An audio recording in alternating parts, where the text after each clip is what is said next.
If you pause for a moment and think about it, food may be one of the strangest ordinary things in human life. It is always near us, always returning, always needed.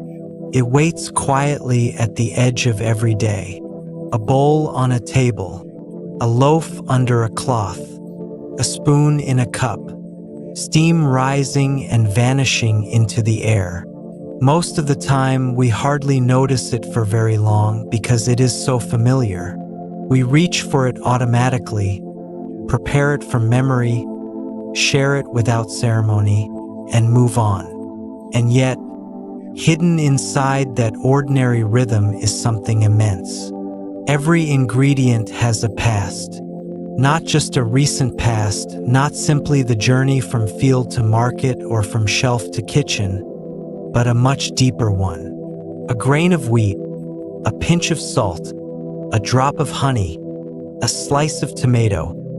Each one carries a long record of weather, migration, experiment, survival, trade, accident, patience, and human imagination.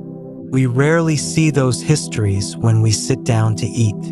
We see breakfast, lunch, dinner, a snack, a comfort, a habit. But behind those simple moments stand thousands of years of trial and adaptation. Entire landscapes shaped by hunger and abundance, and quiet generations of people learning how to turn the world into nourishment. Perhaps that is part of what makes food so calming to think about at night. It belongs to the daily world, but it also opens into something much larger. A kitchen can feel small and intimate, but it is also connected to rivers, deserts, orchards, ports, mountains, big gardens, grazing land, and ancient roads. A piece of bread on a wooden board may seem humble, but in a quiet way it is also a record of civilization. It tells the story of seeds planted and harvested, of stone used to grind grain, of hands mixing water and flour, of fire controlled and used with care. It tells the story of staying in one place long enough to cultivate land, and of learning that food could be transformed rather than merely gathered. That transformation may be one of the oldest human miracles. Long before the modern world of supermarkets, recipes, labels, and machines, people were already changing raw things into something softer, safer, richer, or longer lasting. Seeds were crushed into meal, roots were cooked, fruits were dried, fish were salted, milk was fermented, dough was baked.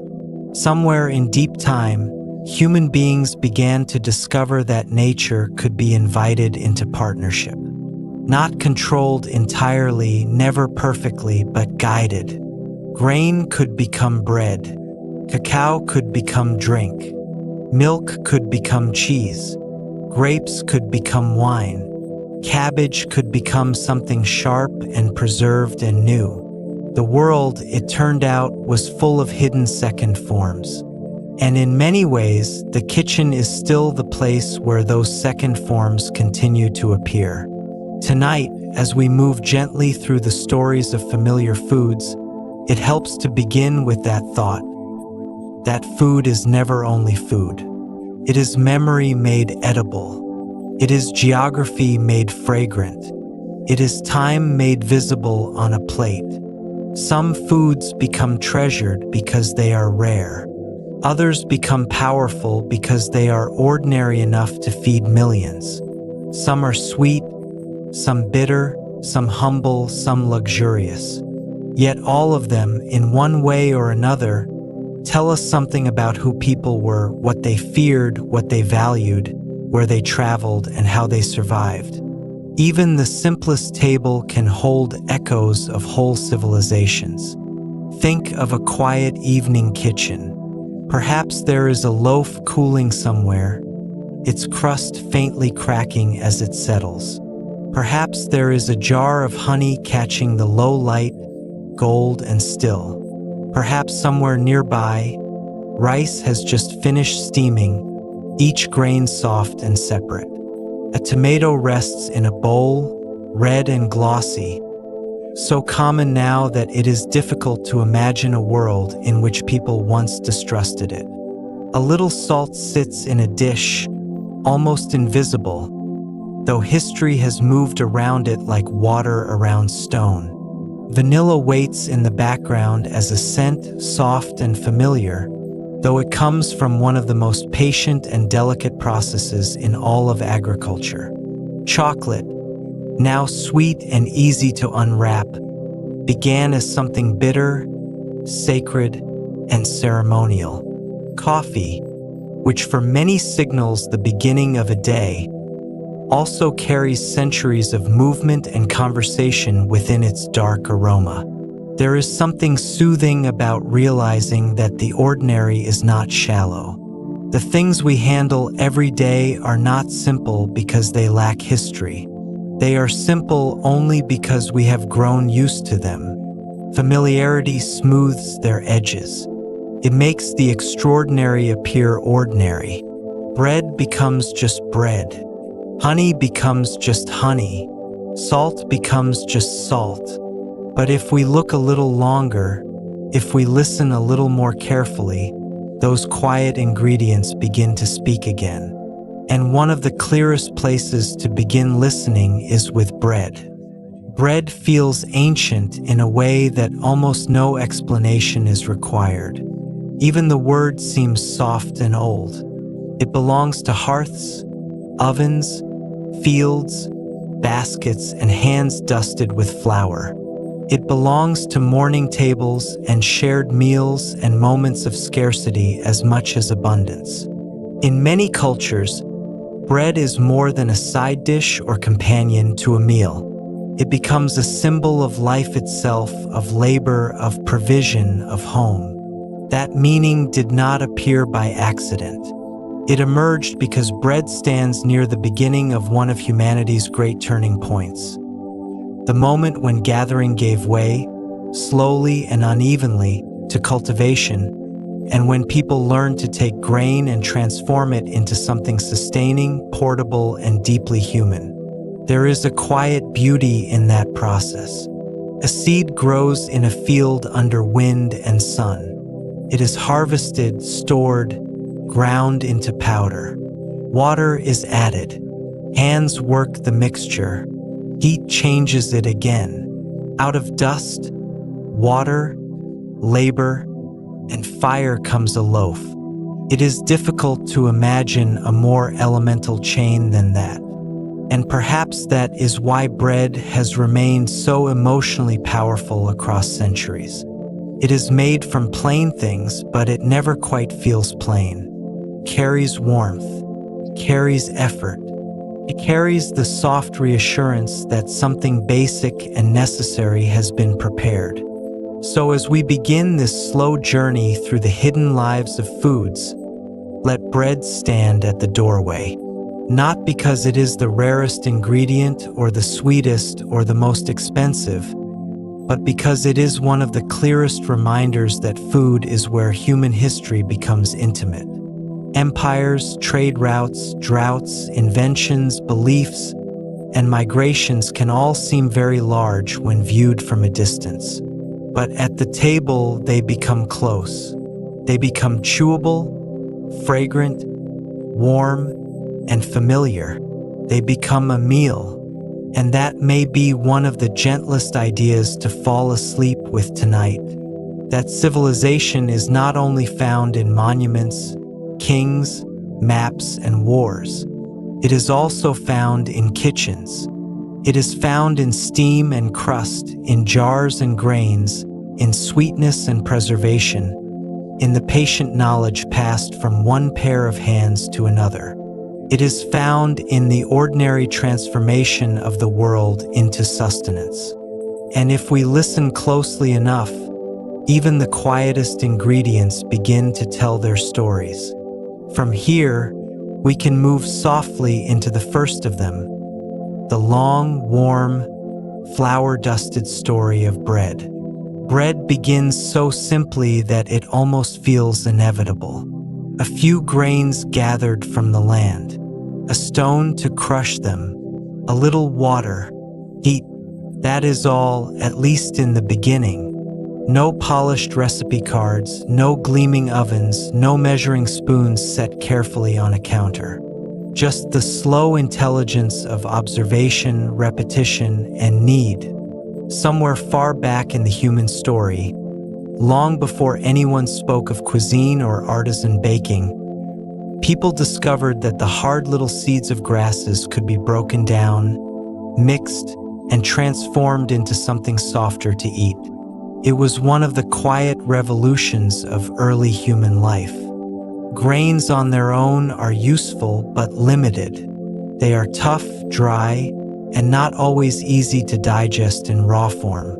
But when crushed into meal and mixed with water, they begin to change character. What was once scattered and granular becomes unified, can be spread, shaped, pressed, and heated. It becomes food that is easier to chew, easier to share, and easier to carry. In a world shaped by uncertainty that mattered more than almost anything, the earliest breads were likely very flat. Not the lofty loaves many people imagine when they hear the word bread, but simple rounds or rough cakes cooked on hot stones, in ashes, or on basic heated surfaces. Something between a thick cracker and a soft flatbread. Their texture would have varied depending on the grain, the grind, the moisture, and the heat. Some may have been dense and coarse, others perhaps slightly tender in the center, crisp at the edges, smoky from fire and earth. They were practical foods, yes, but even practicality has its own comfort. There is something deeply calming in the idea of early bread. You can almost picture it in firelight. Grain ground by hand, water poured slowly, fingers mixing the paste, the scent of heat and smoke rising in the evening air. The process is repetitive and quiet. It asks for patience more than speed. Even now, thousands of years later, making bread still carries traces of that same rhythm. Flour settles like pale dust. Dough resists, then softens. Hands press and fold. Time passes. Heat completes what effort began. Perhaps that is why bread so often feels more intimate than other foods. It requires transformation in stages. It does not appear instantly. It asks to be made. And in that making, people must participate. Bread is not merely found. It is prepared.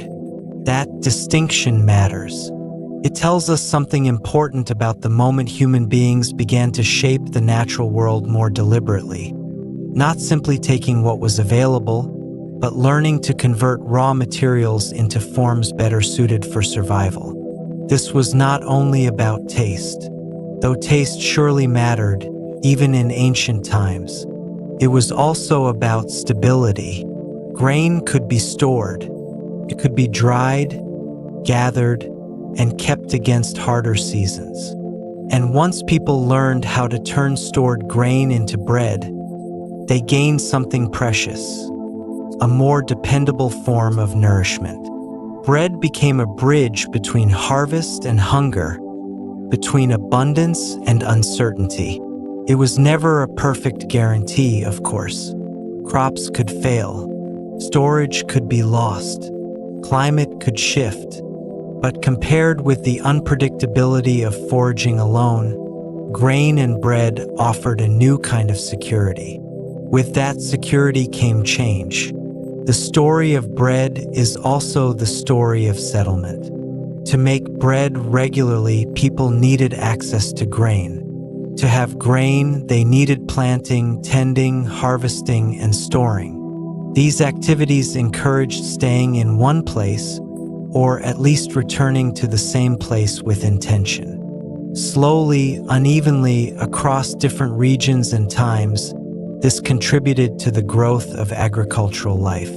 Villages formed, granaries appeared, labor became more specialized.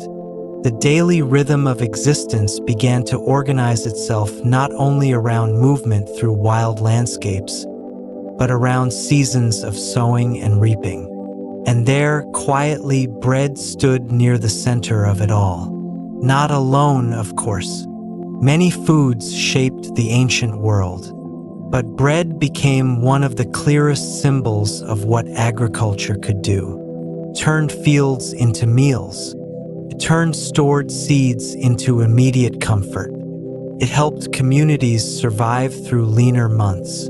It gave people something portable and sustaining, something that could travel, be shared, broken, exchanged, and depended upon. The idea of breaking bread together is still powerful for that reason. Even now, across many cultures, bread carries meanings beyond nutrition. It suggests welcome, home, hospitality, and peace. A loaf placed on a table has a quiet generosity about it. It invites hands to reach out. It is seldom eaten in total isolation from human feeling. Even when bread is simple, it rarely feels empty.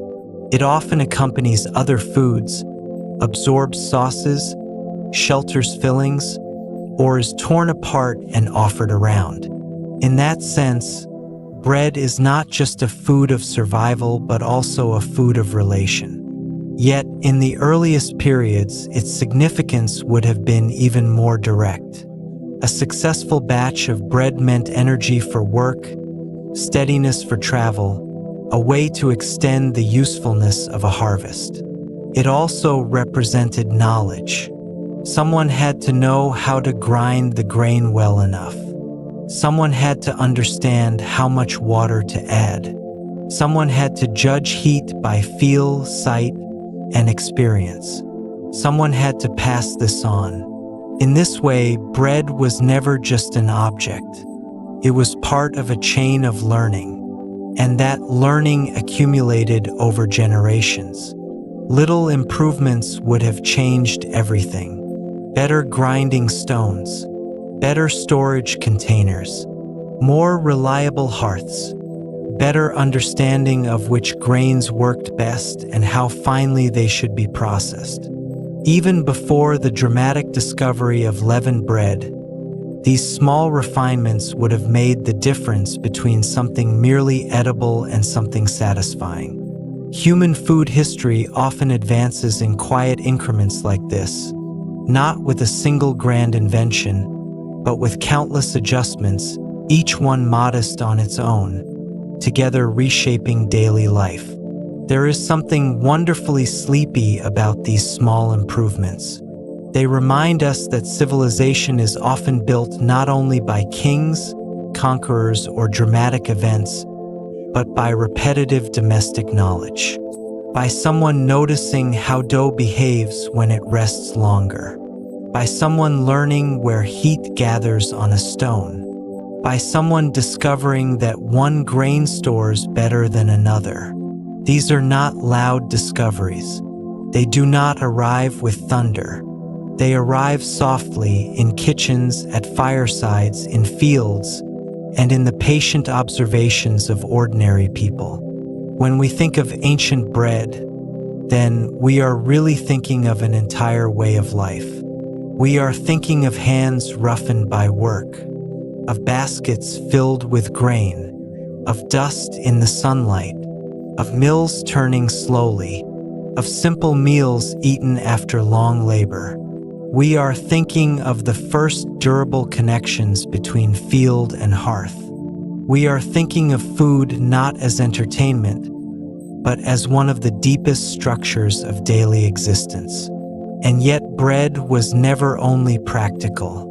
Even the earliest breads must have carried sensory pleasure. Warmth matters, texture matters, the smell of toasted grain matters. Hunger sharpens appreciation, of course, but beyond hunger there is also comfort. A freshly cooked flatbread, however humble, would have been more than fuel. It would have been softness after effort, warmth after waiting, a small and immediate form of reassurance. That emotional quality is one reason bread has endured so powerfully in human imagination. Other foods nourish, but bread often seems to gather meaning around itself. Perhaps because it begins with such plain materials and ends as something transformed. Perhaps because it requires labor and time. Or perhaps because, for so much of history, it stood so close to the line between enough and not enough. A loaf could mean relief. A harvest of grain could mean another season of life. The stakes were quiet, but enormous. Tonight, as we linger over the ancient beginning of bread, it helps to imagine not a perfected modern loaf, but those first modest forms. Flat, warm, uneven, maybe a little smoky, made from ground grain and necessity, cooked with care, eaten in silence or conversation beneath the dimness of evening. In such bread, there is no extravagance. Only the calm dignity of a food that helped human beings become something new. From those early flatbreads, countless traditions would eventually grow. Different grains, different climates, different tools, different techniques. Some breads would remain flat and quick. Others would rise, brown, crust, and fill ovens with fragrance. Some would become sacred. Some would become daily staples. Some would be coarse, some airy, some ceremonial, some plain. But all of them, in some way, still reach back toward that first simple discovery. That seeds and water and heat, guided by human hands, could become sustenance. And once that door opened, history changed with it.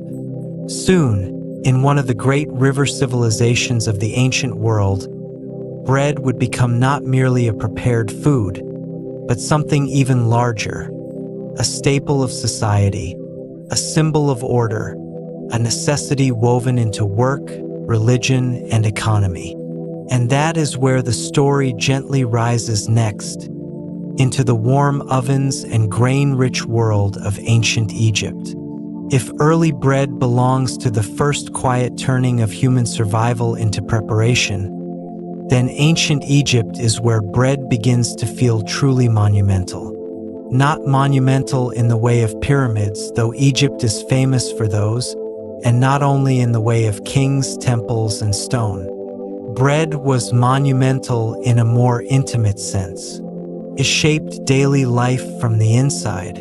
It was woven into labor, ritual, payment, and survival so thoroughly that to understand ancient Egypt, you almost have to begin not with a throne or a tomb, but with grain. The Nile made that possible. Year after year, the river flooded and then withdrew, leaving behind rich soil where crops could grow. This dependable cycle gave Egypt one of the great agricultural advantages of the ancient world. Grain, especially emmer wheat and barley, flourished in this landscape, and from grain came bread in astonishing abundance and variety. What had once been a vital prepared food in earlier human communities now became something even more structured, a foundation of an entire civilization. It is difficult to overstate how central bread was. For many people in ancient Egypt, bread was not a side item or companion to a meal. It was the meal, or at least a major part of it. It was common, necessary, and deeply embedded in the social order. Rich and poor did not eat the same bread, of course. Quality, texture, ingredients, and refinement varied according to class and access. But bread itself crossed boundaries. It existed in palaces and homes, in work sites and storehouses, in offerings to the gods and rations for laborers. It moved through every layer of life. There is something almost beautiful about that kind of ubiquity. A food so ordinary that nearly everyone depends on it becomes more than nourishment. It becomes a rhythm, a measure, a constant presence. In ancient Egypt, bread was one of those constants. The day may have begun with it. Work may have been sustained by it. Religious offerings may have included it. Payment might be counted through it. The afterlife itself, in a sense, was imagined with provisions that included it. Bread was not simply eaten in Egypt. It helped define what a stable world looked like. And perhaps that is one reason Egyptian bread feels so vivid to imagine. You can almost hear the city before dawn, the movement of people, the carrying of grain, the grinding of flour, the tending of ovens, the warmth of fresh bread in the coolness of morning. Even large systems of power, when looked at closely enough, depend on humble processes. Someone must grow the grain, someone must thresh it, someone must grind it, someone must mix, shape, and bake. Empires often appear grand from a distance, but at close range they are sustained by ordinary labor repeated every day. In Egypt, that labor was immense. Grain had to be grown on a large scale, harvested, transported, and stored carefully. Granaries were crucial. Bakers and brewers worked with the products of the harvest. Administrators tracked resources. Workers depended on rations.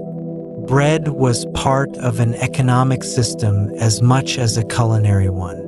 It was the conversion point between agriculture and daily life, between field and body, between state power and individual survival. And this is where the story becomes especially fascinating.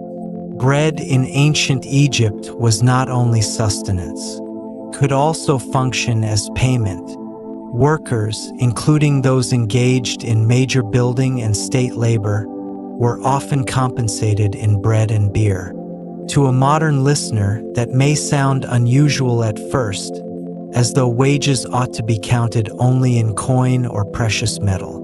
But in a world where food security mattered constantly and grain products formed the basis of life, payment in bread made practical sense. Bread was valuable precisely because it was useful. It met immediate needs, sustained the body, connected labor to survival directly. There is a certain softness in that image, even if the life behind it was not always soft. A worker completing a long day and receiving bread as part of compensation. A household depending on daily portions. A society measuring value partly through nourishment rather than abstraction.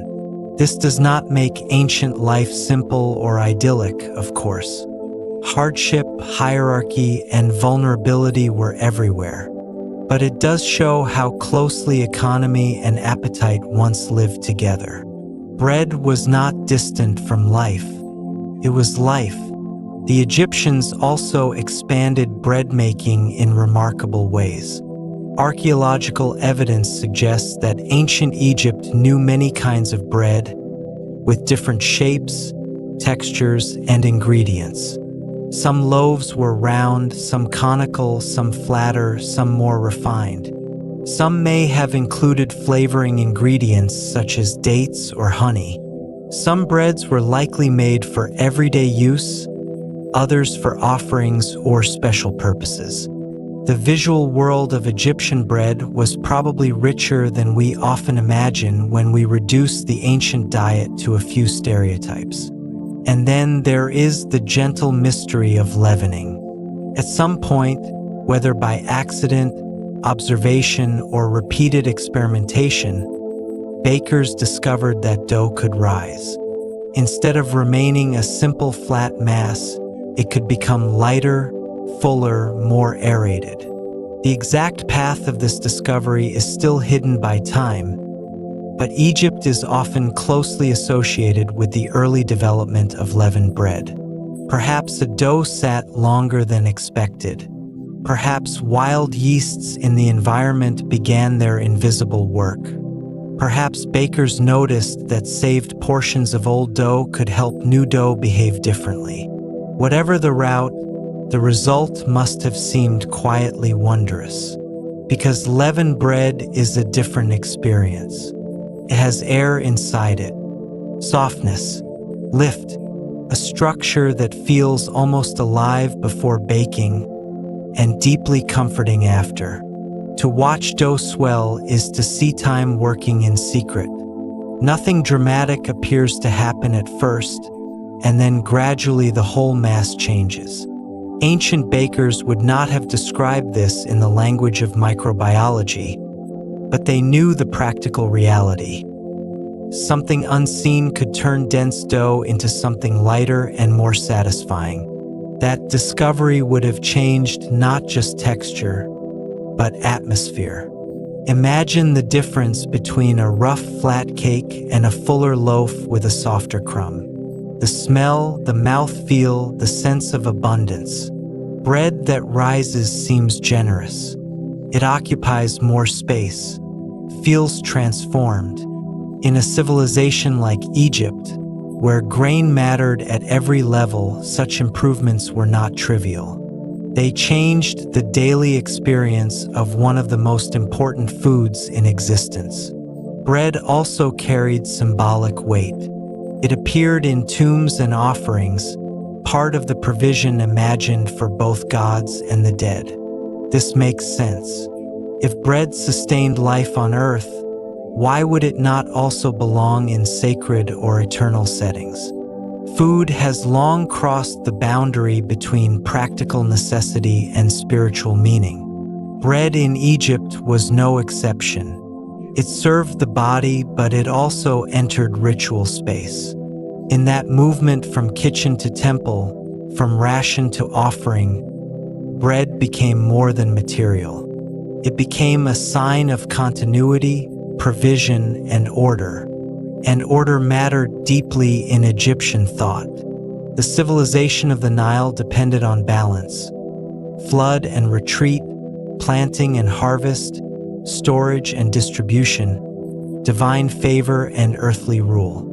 Bread fit naturally into that balanced world because it represented successful transformation. The land had yielded grain. Human labor had converted it. Society had distributed it. Life continued. There is something reassuring in that chain, almost like a lullaby of civilization. River, field, grain, flour, dough, oven, loaf. No wonder bread became so foundational. It answered hunger, but it also helped organize the relationship between people and the state, between labor and reward, between ritual and routine. A loaf could be simple, but the system behind it was vast.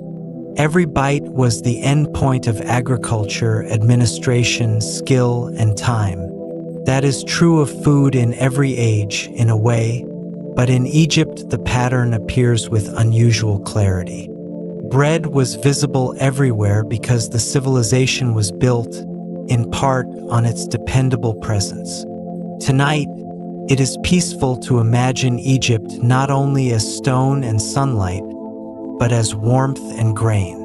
To picture not only monuments, but ovens. Not only hieroglyphs, but flour on hands. Not only pharaohs, but bakers rising early while the city is still dim. Civilization often feels distant in history books, too large to touch. But bread makes it close again. Bread lets us sense ancient life through one of its most familiar textures. A warm loaf is easier to understand than an empire, and that may be why food history can feel so soothing. It brings the vastness of the past down to the scale of the hand, the table, the mouth. It reminds us that behind every grand civilization were people who still needed breakfast, who still stored grain, who still worried about supply, who still found meaning in daily sustenance. From Egypt's warm bakeries and grain stores, we can now drift into something sweeter, stranger, and even more enduring. A substance so stable that it can survive for astonishing spans of time, carrying sunlight and flowers into the far future. And that golden path leads gently to honey. If bread feels ancient because it is warm, grounding, and human, honey feels ancient in an entirely different way. Honey seems to belong partly to time and partly outside of it. It glows rather than merely sits. It pours slowly, as if reluctant to leave the spoon. It catches light in a way that makes it seem less like a food and more like something preserved from a dream, golden, still, and almost impossibly calm. And among the many ingredients human beings have treasured over the centuries, honey carries one of the strangest and most comforting reputations of all. It can last for an astonishingly long time. That is why people sometimes speak of it as an eternal sweetness. Not eternal in the strict sense, of course. Nothing made by nature is entirely removed from change. But honey is remarkably stable when kept properly, and this stability has fascinated people for generations.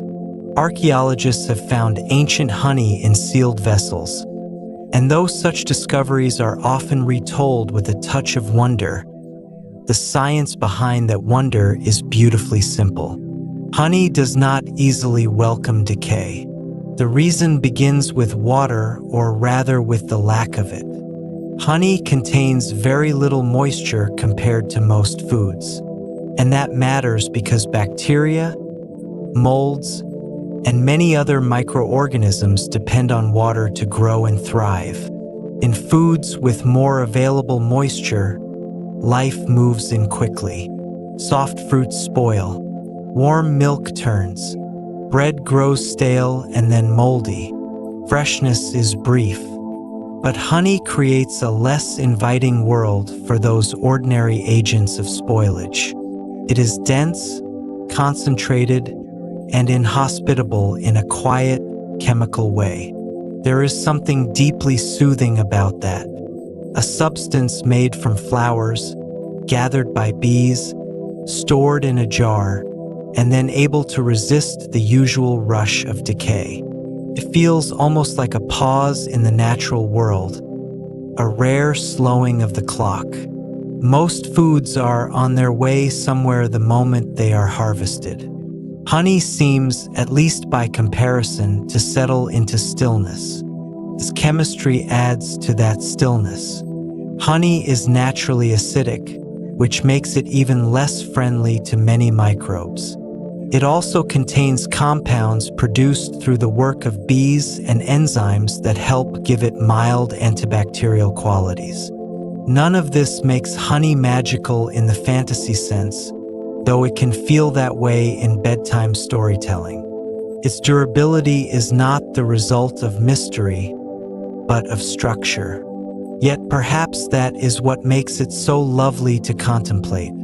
The world produces its own forms of quiet preservation.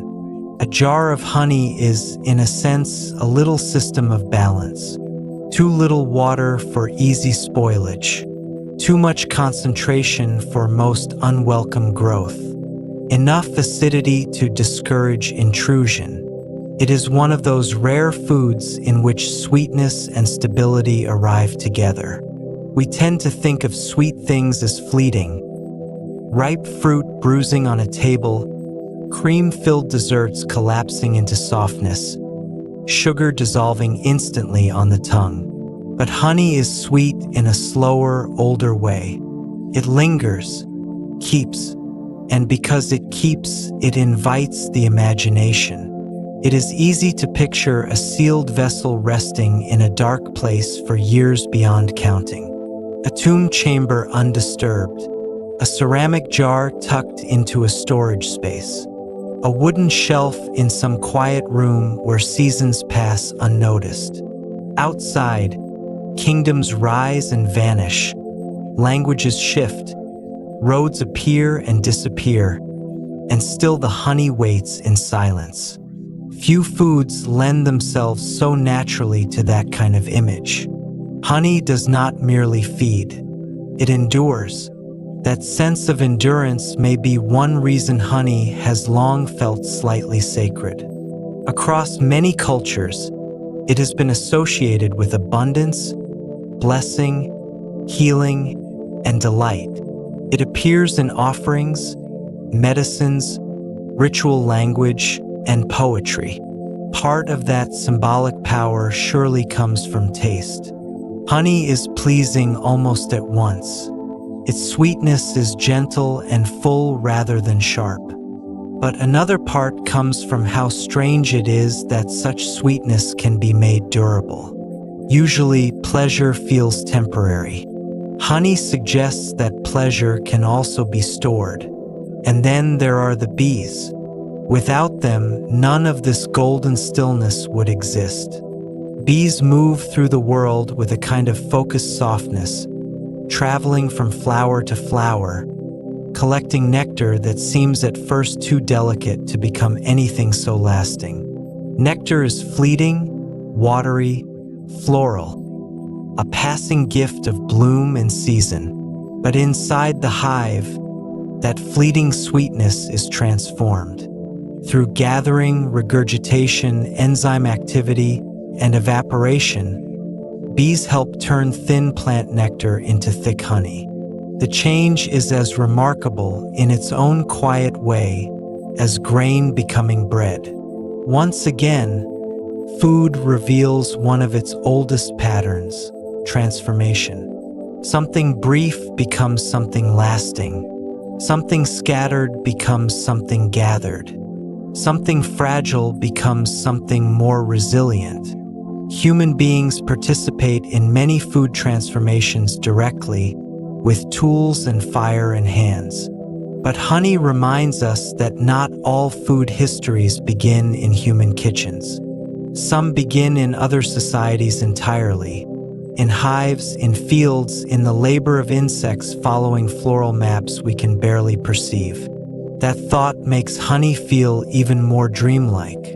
Inside every spoonful is the memory of blossoms, but distilled and preserved beyond the life of the flower itself. Spring enters the hive and emerges as something that can outlast seasons. Meadows disappear, petals fall, winds shift, yet honey holds a trace of that vanished world.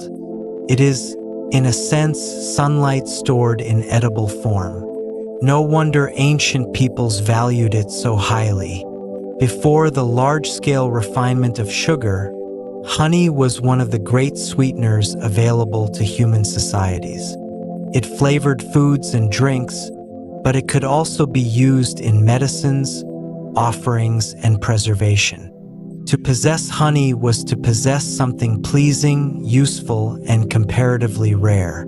Gathering it, especially in earlier times, was not always easy. Wild honey required knowledge, courage, and careful handling.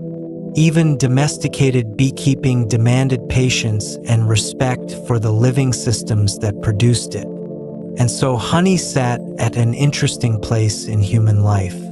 It was natural yet precious, sweet yet practical, beautiful yet durable. It could belong to daily use or ceremonial settings. It could be drizzled over simple food or placed in a tomb. It could comfort the sick, flavor the meal, or symbolize abundance. Few ingredients move so gracefully between the domestic and the sacred.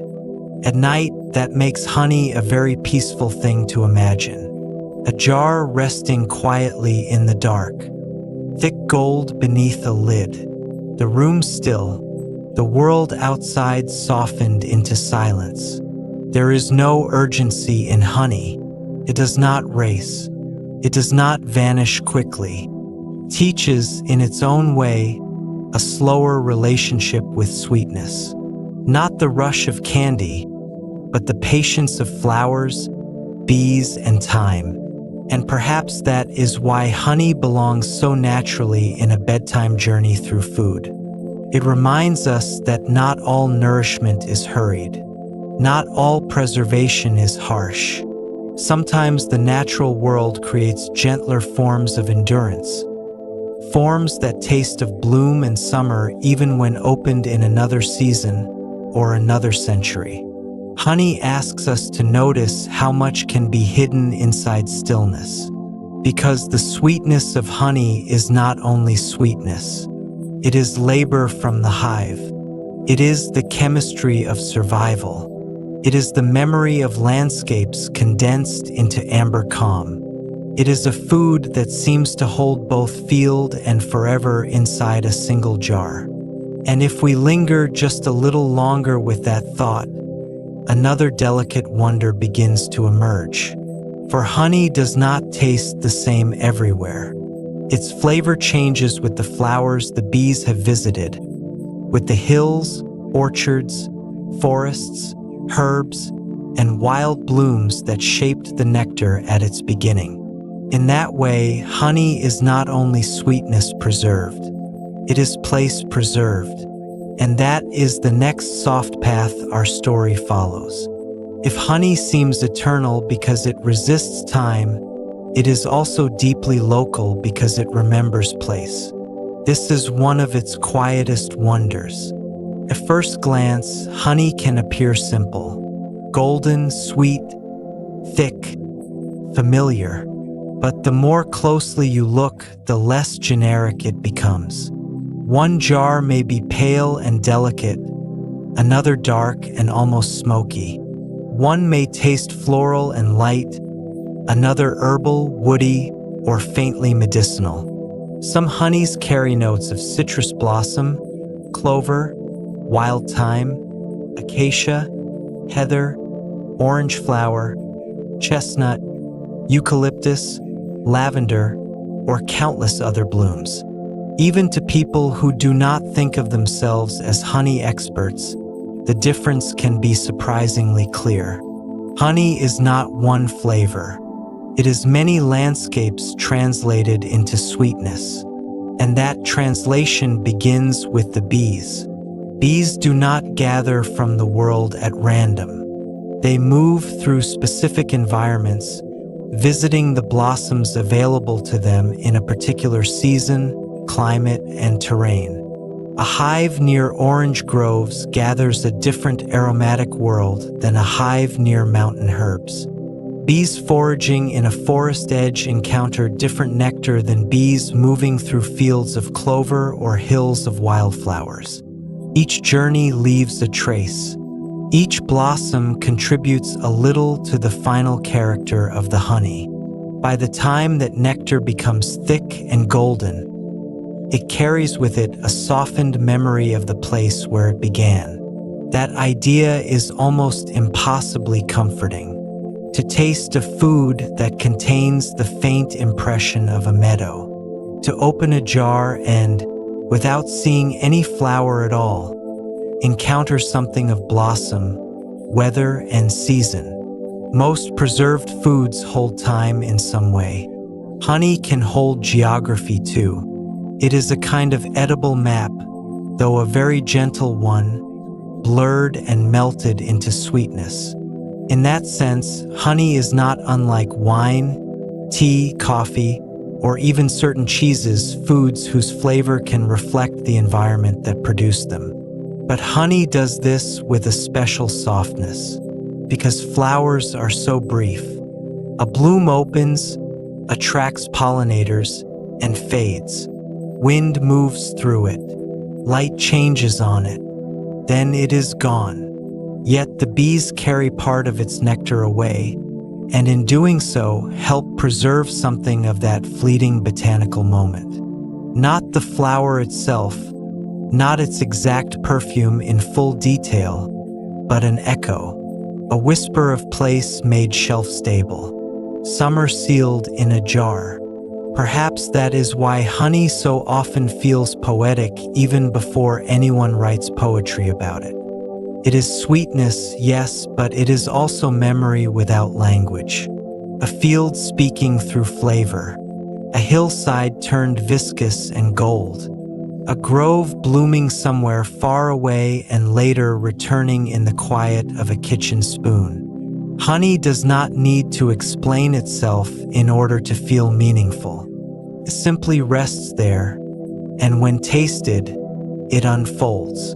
Even its color tells part of the story.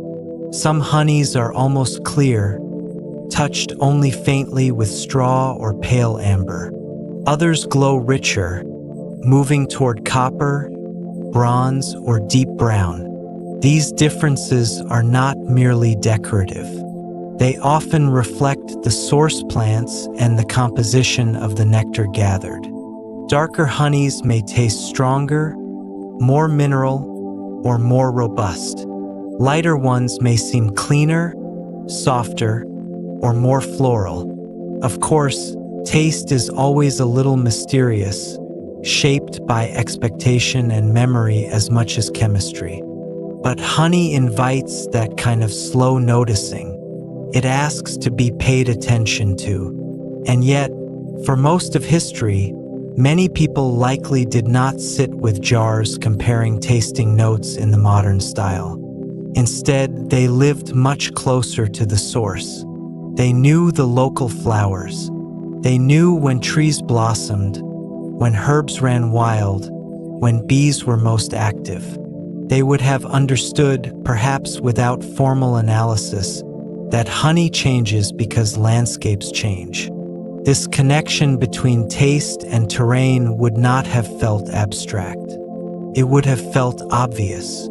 The sweetness of honey would have belonged to the same world as the weather, the field, the orchard, and the passing seasons. There is something deeply sleepy in that rhythm. Spring opening flowers, bees moving through them, nectar gathered, honey made, a jar filled and stored away. Then months later, in another light, another season, that same honey opened and tasted. It is as if the year folds back on itself. A blossom from long ago returns in the middle of winter. A hillside of herbs reappears at a table after the winds have changed. Food has many forms of magic, but one of the gentlest is this ability to carry one season into another. Honey also reminds us that flavor is never isolated from the living world. We often think of food as finished when it reaches the plate, but its character began much earlier, in roots drawing nutrients from the ground, in rainfall, in sunlight, in insects visiting blooms, in plant species shaped over ages by climate and chance. Honey makes that chain unusually visible, or perhaps unusually tasteable. It invites us to realize that sweetness is not manufactured in the abstract. It is grown somewhere, gathered somewhere, composed from actual flowers opening under actual skies. This may be one reason honey can feel so intimate.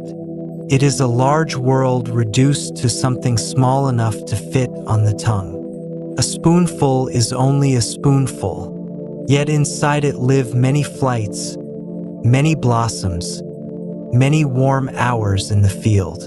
One of the quiet joys of food history is realizing how often this is true. Ordinary things contain astonishing scale. Bread contains agriculture. Salt contains trade routes. Coffee contains migration and conversation. Honey contains botany, labor, and local geography. All dissolved into a sweetness so familiar, we often forget to wonder at it. And honey's relation to place does something else as well. It makes each jar, in some sense, a portrait. Not a perfect portrait, not a detailed one, but an impressionistic one. The way a painting can suggest a valley or a garden through color and light rather than exact precision. Honey suggests a landscape through tone and aroma. Open the lid, and a region seems to breathe softly upward. Not all at once and not in obvious words, but enough to be felt. This is especially lovely to imagine at night. A quiet shelf, several jars lined up. One from spring blossom, one from mountain herbs, one from the edge of a forest, one from orange groves, each holding a slightly different version of the world, each a kind of edible memory. It turns the pantry into a library of seasons. Of course, bees do not make honey for humans. They make it for their own survival, their own stores, their own continuity through times when flowers are scarce.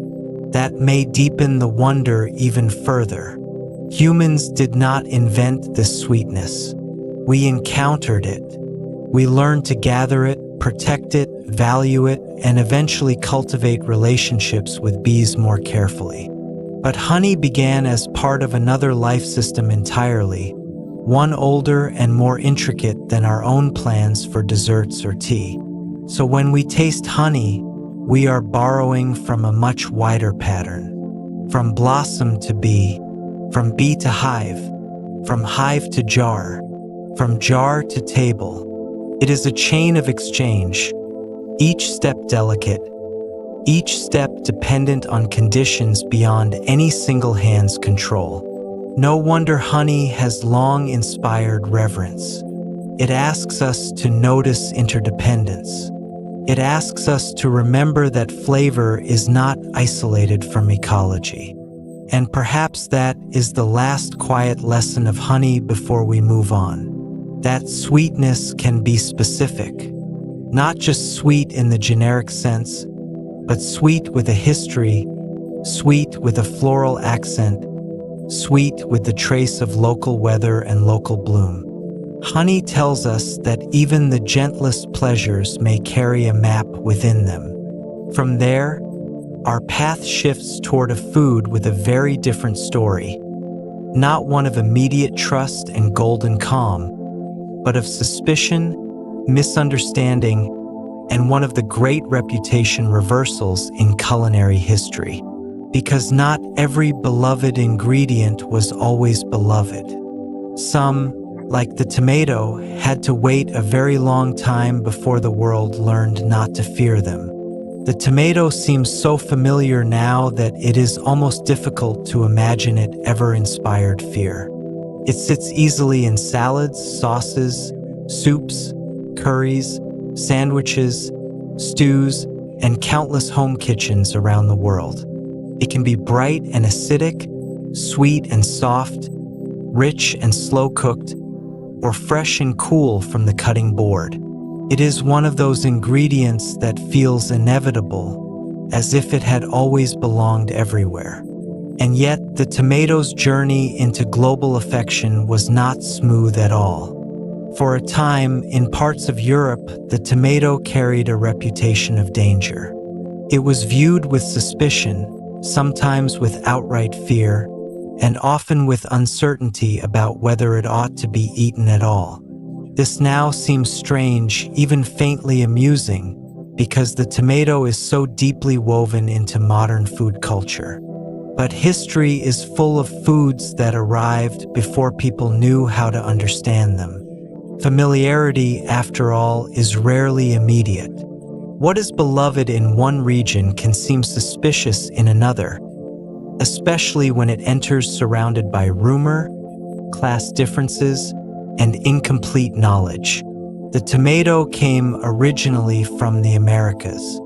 Long before it was treated nervously in European settings, it had already been cultivated and used in the food traditions of indigenous peoples in Mesoamerica. There, it was not an oddity but part of life.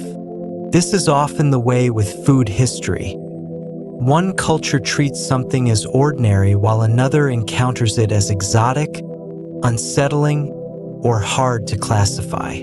The tomato, once carried across oceans into Europe after the Columbian Exchange, entered a world that did not yet know where to place it. And that uncertainty mattered. People often fear what does not fit neatly into their existing categories. The tomato's appearance may have contributed to this. Its glossy surface, vivid red color, and membership in the nightshade family made it look to some observers more ornamental than nourishing, perhaps even vaguely threatening. Europe already knew of other plants in that botanical family associated with toxicity, so guilt by relation may have played its part. If a plant resembles something dangerous or belongs to a family with dangerous members, suspicion comes easily. At night, this feels like such a human mistake. To misunderstand a food because of its appearance. To hesitate before a fruit that seems too bright, too strange, too new. It reminds us that people do not only eat with hunger, they also eat with inherited stories, anxieties, and assumptions. Sometimes what delays acceptance is not chemistry, but imagination. And yet there may have been another reason the tomato acquired its poison reputation in some wealthy European circles. One of the most intriguing explanations involves pewter plates. Pewter used by the upper classes often contained lead, and highly acidic foods can draw lead out of such surfaces over time. Tomatoes, being acidic, may have helped leach lead into the food consumed from those plates. If diners became ill afterward, the tomato itself could take the blame, even though the real danger may have been the tableware rather than the fruit. It is one of those historical ironies that food history loves to hide in plain sight. A harmless ingredient condemned because of the vessel in which it was served. Whether this explanation accounts for all fear of tomatoes or only part of it, the image is unforgettable. A red fruit quietly accused of being poisonous, while the invisible poison sits in the plate. There is something almost storybook about that reversal. The obvious suspect is innocent. The elegant setting carries the danger. And once again, food reveals how closely taste is tied to social environment. A tomato does not enter a culture alone. It arrives among habits, tools, prejudices, and class symbols. Those surrounding conditions shape its destiny. For a while, tomatoes were often treated more as curiosities or decorative plants than as trusted food. People admired them, perhaps, but did not always rush to the table with them. They were new. They were visually striking. They seemed uncertain in status. This in-between state is fascinating because it shows that culinary adoption is rarely automatic. A plant may cross an ocean faster than it crosses the imagination. But time has a way of softening suspicion. Little by little, the tomato began to settle into European foodways. People observed others eating it. Recipes developed. Regional cuisines experimented. Familiarity grew. What once seemed strange began to feel useful. And once usefulness appears in the kitchen, fear often begins to fade. The tomato could be cooked down into sauces, paired with herbs, mixed with oil, combined with grains, used with meats, or eaten fresh. Its acidity brightened dishes. Its sweetness deepened with heat. Its color brought warmth to the table. And perhaps most importantly, people learned through repetition that the tomato was not the enemy they had imagined. This transformation from feared to familiar is one of the gentlest kinds of historical drama. There are no battles in it, no proclamations, no sudden universal conversion. Just kitchens slowly changing, markets slowly adjusting, gardeners planting, cooks tasting, families repeating what worked, suspicion dissolving into habit. That kind of change is almost invisible while it happens, but afterward it can reshape the entire culinary world. The tomato story reminds us that food reputations are fragile. A beloved ingredient can once have been distrusted. A feared ingredient can become foundational. Human beings do not inherit culinary certainty. They build it gradually through trial, error, imitation, memory, and time. What one generation avoids, another may crave. What once looked dangerous may later look indispensable. There is also something quietly humbling in the tomato's rise. It teaches that cultural confidence can be wrong. People can look directly at nourishment and fail to recognize it. They can invent explanations, pass along warnings, and misunderstand what sits right in front of them. But they can also learn. They can revise. They can welcome in what once seemed alien. Food is often where that learning becomes gentle enough to happen without proclamation. Tonight, imagining the tomato in its earlier, suspicious years creates a strange but soothing contrast with our modern world. Now, tomatoes spill from market baskets and kitchen counters almost casually. Children grow up knowing their taste. Entire cuisines lean on them so deeply that their absence would feel like silence. Yet once, people looked at this same fruit and hesitated. Once, they mistook novelty for danger. And so the tomato becomes more than a culinary ingredient. It becomes a lesson in patience, a reminder that the road from fear to familiarity can be very long and very quiet. A reminder that ordinary things were not always ordinary. A reminder that history often hides in the ingredients we slice without thinking. By now, of course, the tomato has moved far beyond suspicion. It has become one of the most adaptable and beloved foods on earth, unfolding into countless shapes, colors, textures, and dishes wherever it has been welcomed. And that softer, richer stage of its life is where we drift next. Once the tomato was finally welcomed, it did not merely settle into the kitchen. To flourish there. Few foods have undergone such a complete reversal of fortune.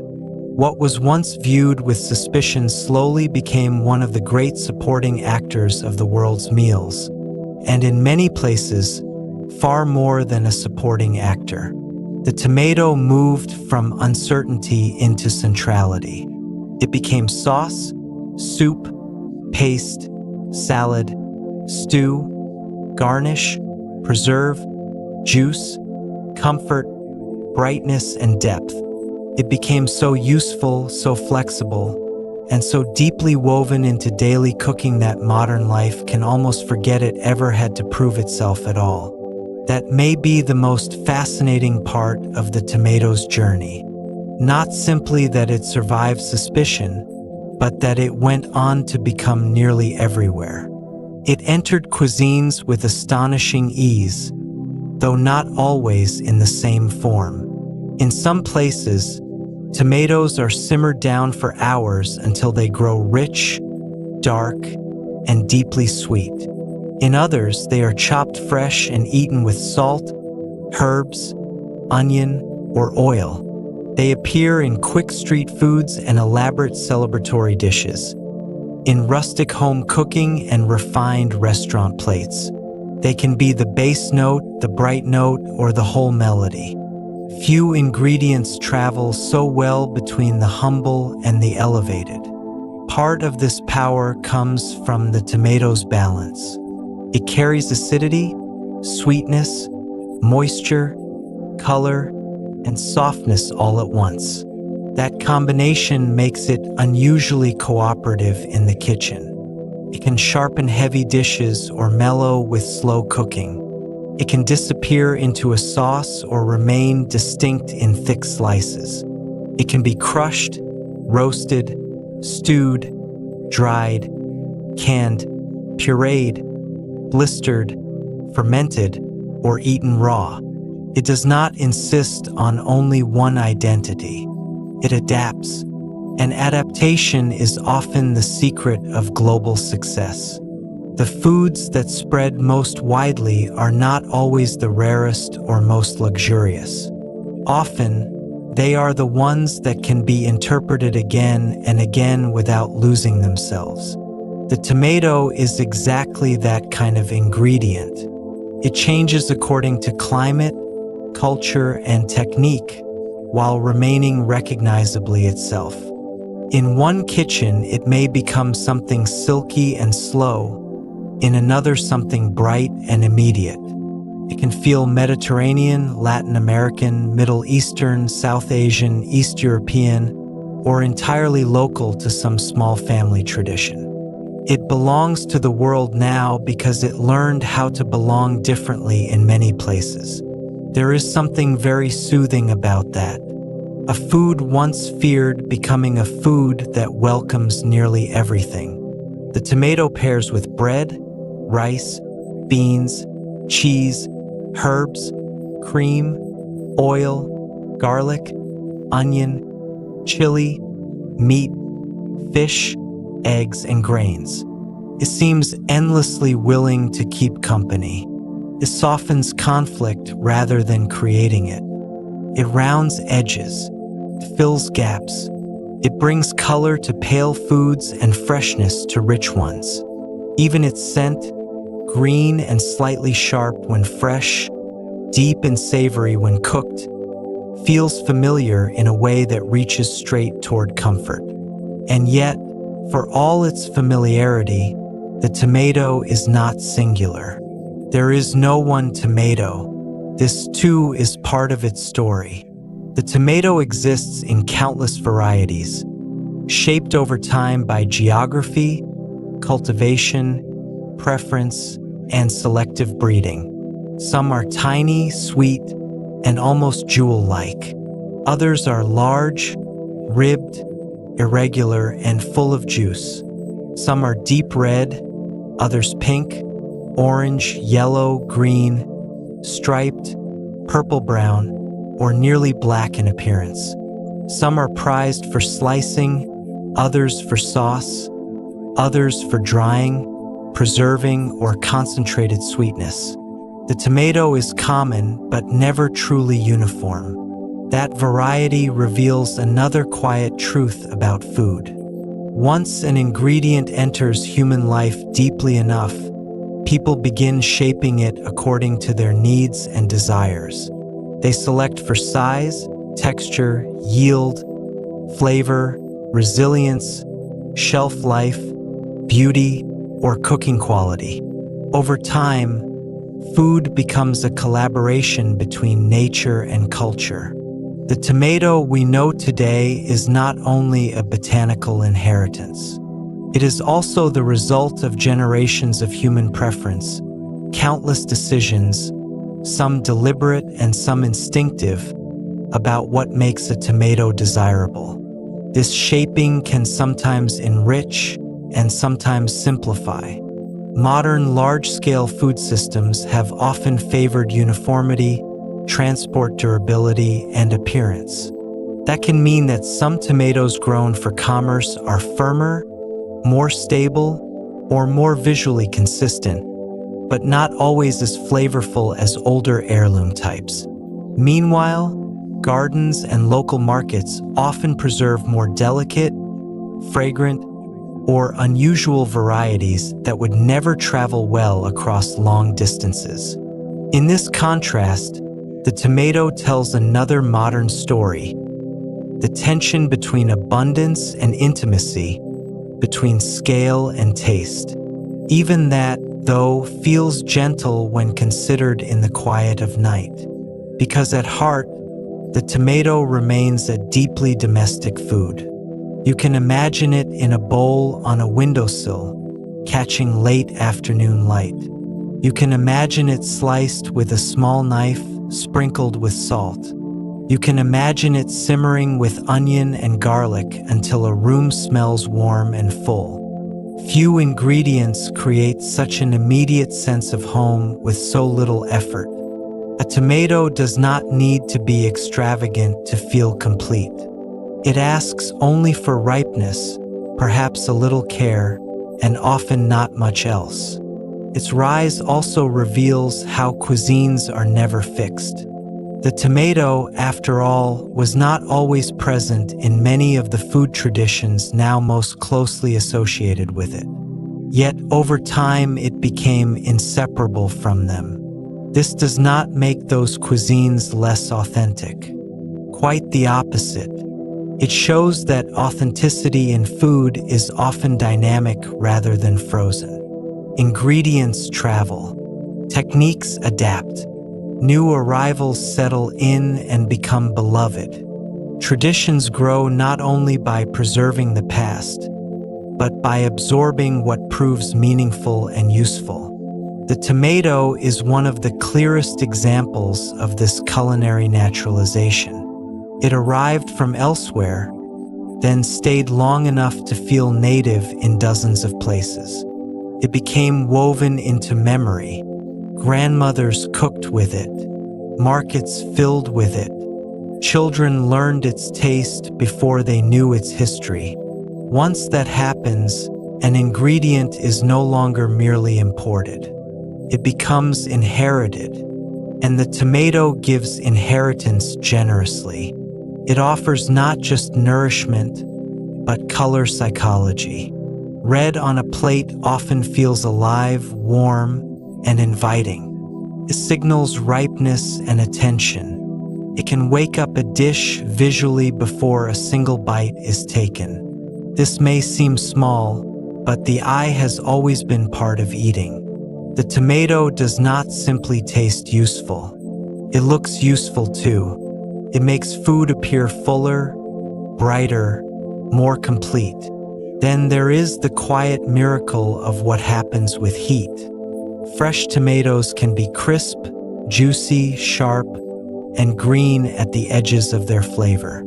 But cook them slowly and they become something else entirely. Their sugars deepen. Their acidity softens into balance. Their flesh melts. They turn silky, rounded, and almost soothing in the mouth. It is one of the loveliest transformations in all of cooking. The same ingredient offering two emotional worlds, one fresh and lively, the other mellow and comforting. This dual nature may be one reason people came to love tomatoes so thoroughly. They are not locked into one mood. They can be summer or winter, garden or pantry, bright or deep, quick or patient. They can be eaten moments after slicing or after hours of simmering. They can be luxurious in abundance or modest in simplicity. A single tomato can become many meals. A field of tomatoes can nourish a region. A preserved jar of summer sauce can carry warmth into colder months. And so the tomato, once feared, became a master of belonging. It belongs to farms and city kitchens, to fresh markets and long-preserved storerooms, to rough peasant soups and elegant plates alike. It belongs to memory. It belongs to repetition. It belongs to the great category of foods that feel almost inevitable once they have settled into human life. Tonight, that makes the tomato's journey one of the most comforting in food history, because it is a story not just of acceptance, but of affection. The world did not merely tolerate the tomato in the end. It embraced it, multiplied it, cooked with it, named its varieties, passed it down, and built flavors around it until it became hard to imagine life without it. From there, our path turns towards something softer in reputation but no less astonishing in its history. A flavor many people call simple, even plain, though it comes from one of the most delicate and labor-intensive processes in the food world. And that quiet contradiction leads us to vanilla. Vanilla is one of the gentlest flavors in the world, and perhaps that is why so many people underestimate it. Its reputation is strangely misleading. In everyday speech, calling something vanilla often means calling it ordinary, predictable, plain, or lacking surprise. It has become shorthand for the default option, the soft background choice, the one that asks the least of the imagination. And yet, the real story of vanilla is the very opposite of that. Vanilla is not simple at all. It is delicate, difficult, patient, and full of hidden effort. What feels calm and familiar on the tongue begins, in truth, as one of the most intricate journeys in agriculture. To begin with, vanilla comes from an orchid. That alone already changes the feeling of it. Not a shrub, not a tree, not a humblebean plant, but an orchid, a family of plants more often associated with beauty, rarity, and ornamental care than with pantry staples. The vanilla plant grows as a climbing vine, elegant and living, with pale flowers that open only briefly.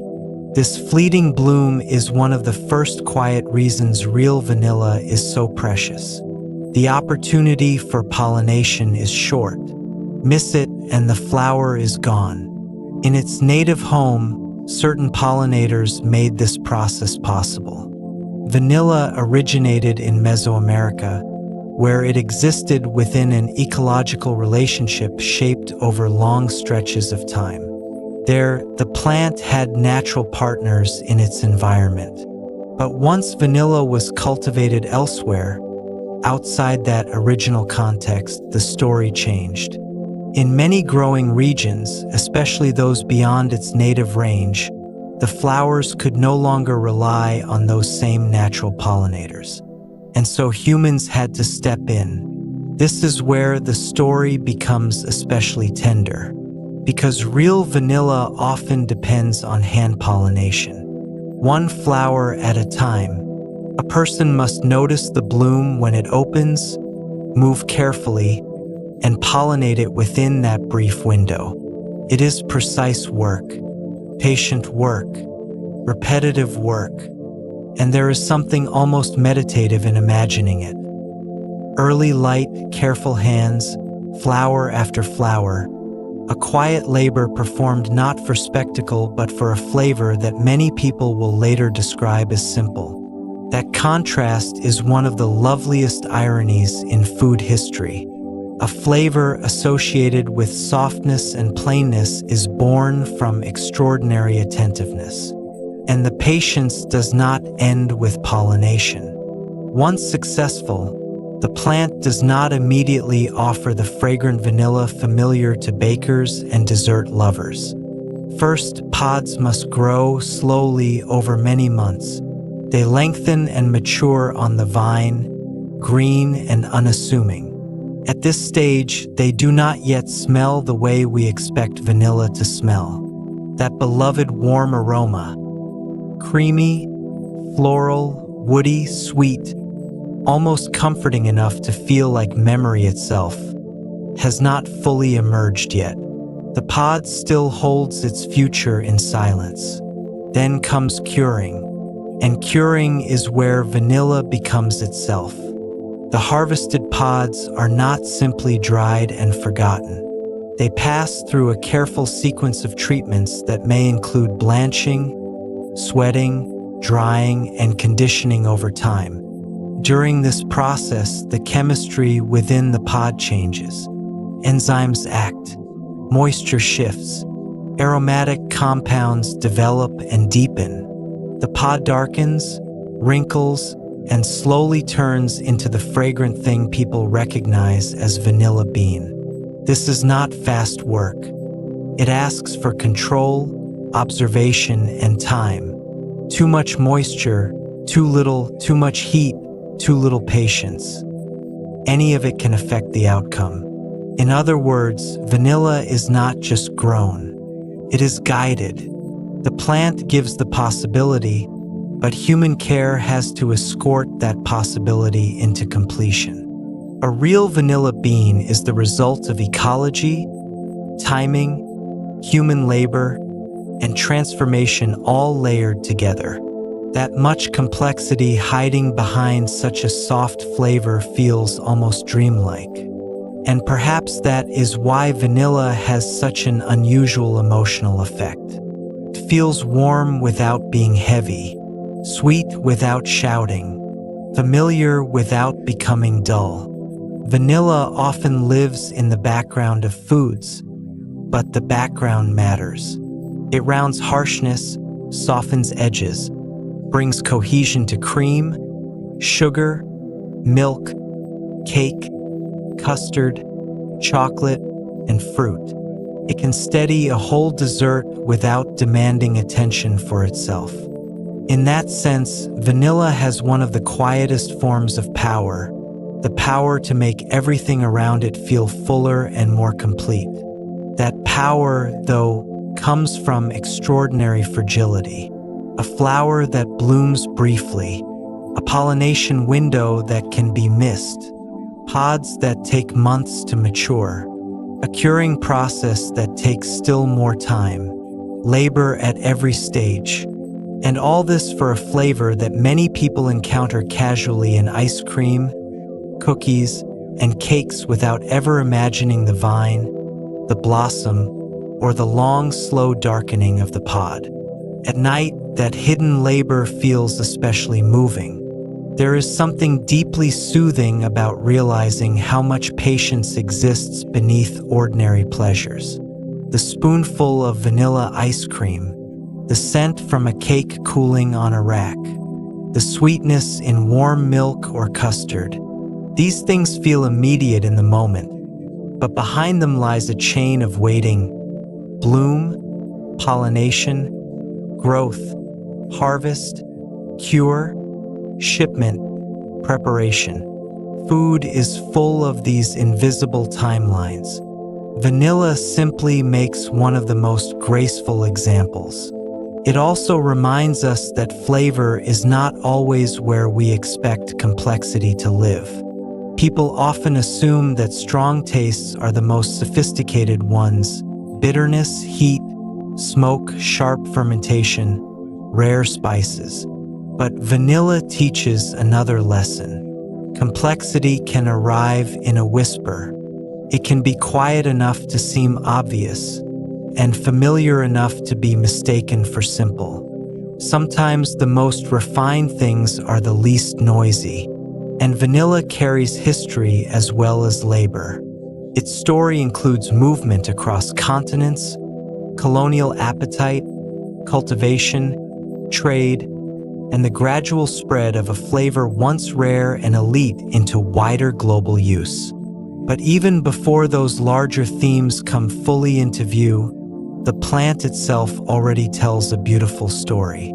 It is a story of narrow timing and human care, of nature offering something delicate and people learning, slowly, how to help it become durable enough to travel into kitchens far from its origin. This makes vanilla feel almost like a bridge between the flower world and the dessert world, between orchid and memory, between greenhouse tenderness and the comfort of home baking. No wonder it feels so soothing. This whole existence depends on gentle handling. It enters human life not by force, but by close attention. It asks to be noticed early, nurtured slowly, and finished carefully. That is not the life story of a plain ingredient. It is the life story of a quiet luxury. And once you know this, the word vanilla never sounds quite the same again. It no longer means boring. It means patient, rare in origin, exacting in process, soft in expression, but intricate in truth. A flavor that arrives lightly and leaves warmth behind. From here, one more question naturally drifts forward. If vanilla is so delicate and labor-intensive, Why has it become a symbol of ordinariness in everyday speech? And why is real vanilla so costly compared with the artificial versions so many people know better? That gentle contradiction is where the story moves next. It is one of the quietest misunderstandings in the language of food that vanilla came to mean ordinary. Because real vanilla is anything but ordinary. If anything, vanilla should have become a metaphor for hidden complexity, patient labor, and understated richness. But language often travels in curious directions. Over time, because vanilla became a widely recognized default flavor in ice cream, cakes, creams, and sweets, it began to stand for the familiar option, the one people expected to find first, the one thought of as basic.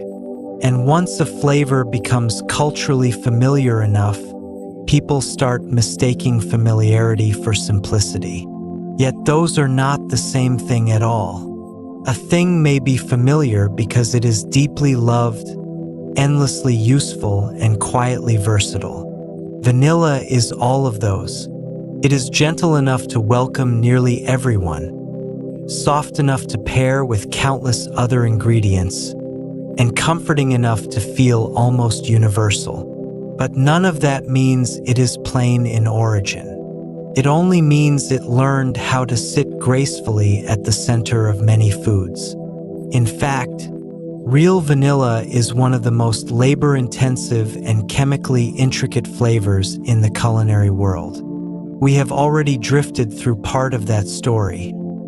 The orchid vine, the brief bloom, the hand pollination, the long pod development, the careful curing.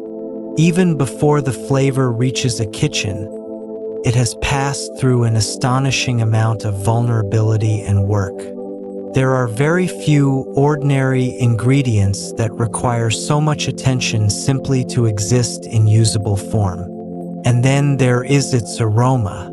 Vanilla does not smell like one note. What we call vanilla is actually a layered aromatic experience made of many compounds working together, with vanillin being the best known among them, but not the whole story. Real vanilla is warm, yes, but also floral, creamy, woody, slightly smoky, sometimes almost fruity, sometimes softly spicy, and often more complex than memory can quite pin down. It has depth without harshness. It unfolds gradually rather than arriving all at once.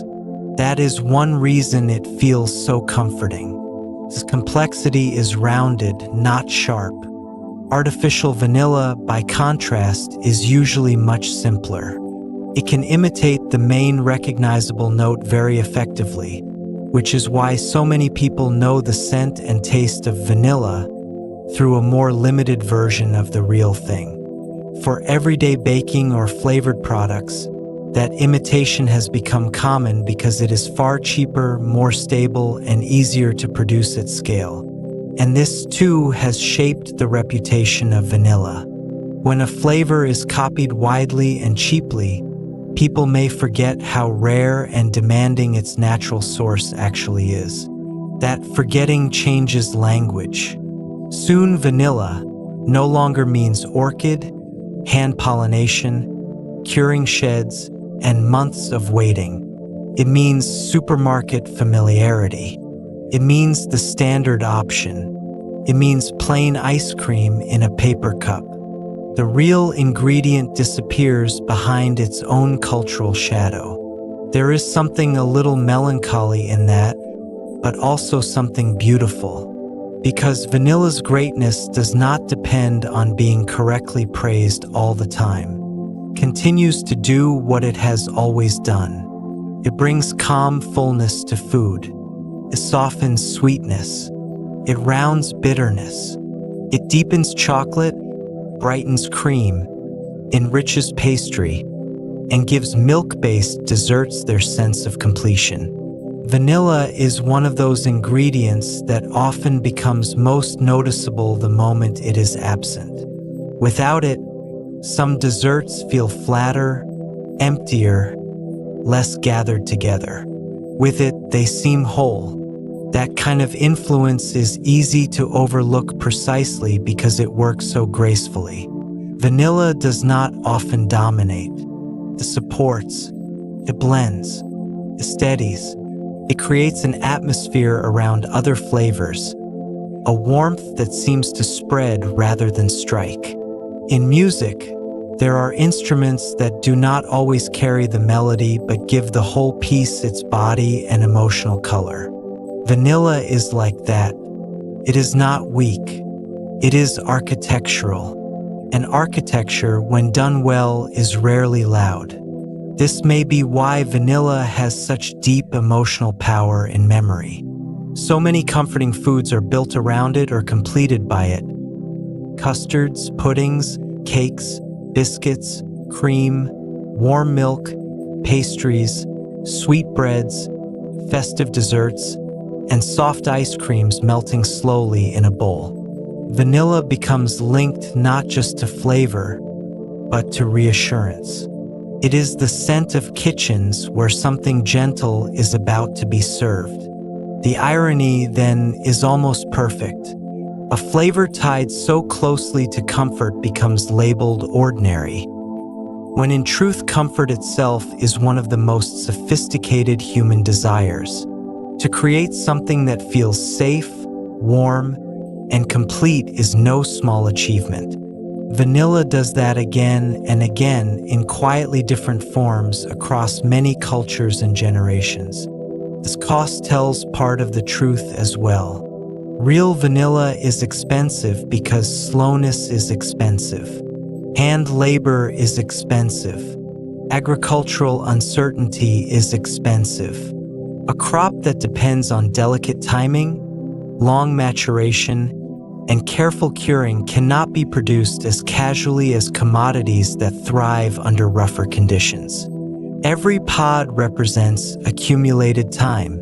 Every fragrant bean carries risk, weather, work, and waiting. When you hold real vanilla in your hand, you are holding a condensed form of patience. That patience also makes vanilla vulnerable to global pressures. When demand rises, markets respond. When crops fail, prices can swing dramatically. When natural vanilla becomes too costly for broad commercial use, industries turn more heavily toward artificial substitutes. None of this makes artificial vanilla inherently villainous. It simply shows how the modern world negotiates between desire and scale. We want familiar flavors everywhere, all the time, at low cost. Nature does not always operate on those terms. So vanilla lives in two worlds at once. In one world, it is a rare orchid product shaped by careful human intervention and long curing traditions. In the other, it is a cultural shorthand for the simplest possible flavor. Very few ingredients carry such a strange split identity. And perhaps that split identity is part of what makes vanilla so lovely to reflect on before sleep. It reminds us how easily reality can hide behind habit. The most familiar things may contain the most unnoticed effort. What seems basic may have passed through extraordinary hands. What appears plain may, in truth, be layered beyond easy description. That lesson does not belong only to vanilla. It belongs to much of food history. Bread seems simple until you trace agriculture through it. Honey seems simple until you follow the bees into the landscape. Tomatoes seem simple until you remember how long they were mistrusted. Vanilla seems simple until you stand beside the orchid flower and wait for the brief opening in which its future depends. Food keeps doing this to us. It takes what feels ordinary and quietly reveals it as improbable. And from vanilla's soft, careful story, we now move towards something darker, older, and more ceremonial. Another food that the modern world often meets first is sweetness, though its beginnings were bitter, sacred, and powerful. That path leads us into the deep history of chocolate. Chocolate begins, for most modern people, as comfort. A bar unwrapped in soft paper, a square melting slowly on the tongue, a cup of cocoa warming the hands, a cake, a cream, a truffle, a biscuit, a sweetness associated with pleasure, reward, or rest. It is one of the most familiar indulgences in the world, so familiar that it can seem almost timeless in its current form. But chocolate did not begin as sweetness. Its oldest story is darker, more bitter, and far more ceremonial. Long before chocolate became candy, it began with cacao, the seeds of a tropical tree whose fruits hold pale pulp and rows of beans tucked inside thick pods. In Mesoamerican civilizations, cacao was not first transformed into creamy sweetness. It was prepared as a drink, often bitter, spiced, foamed, and meaningful.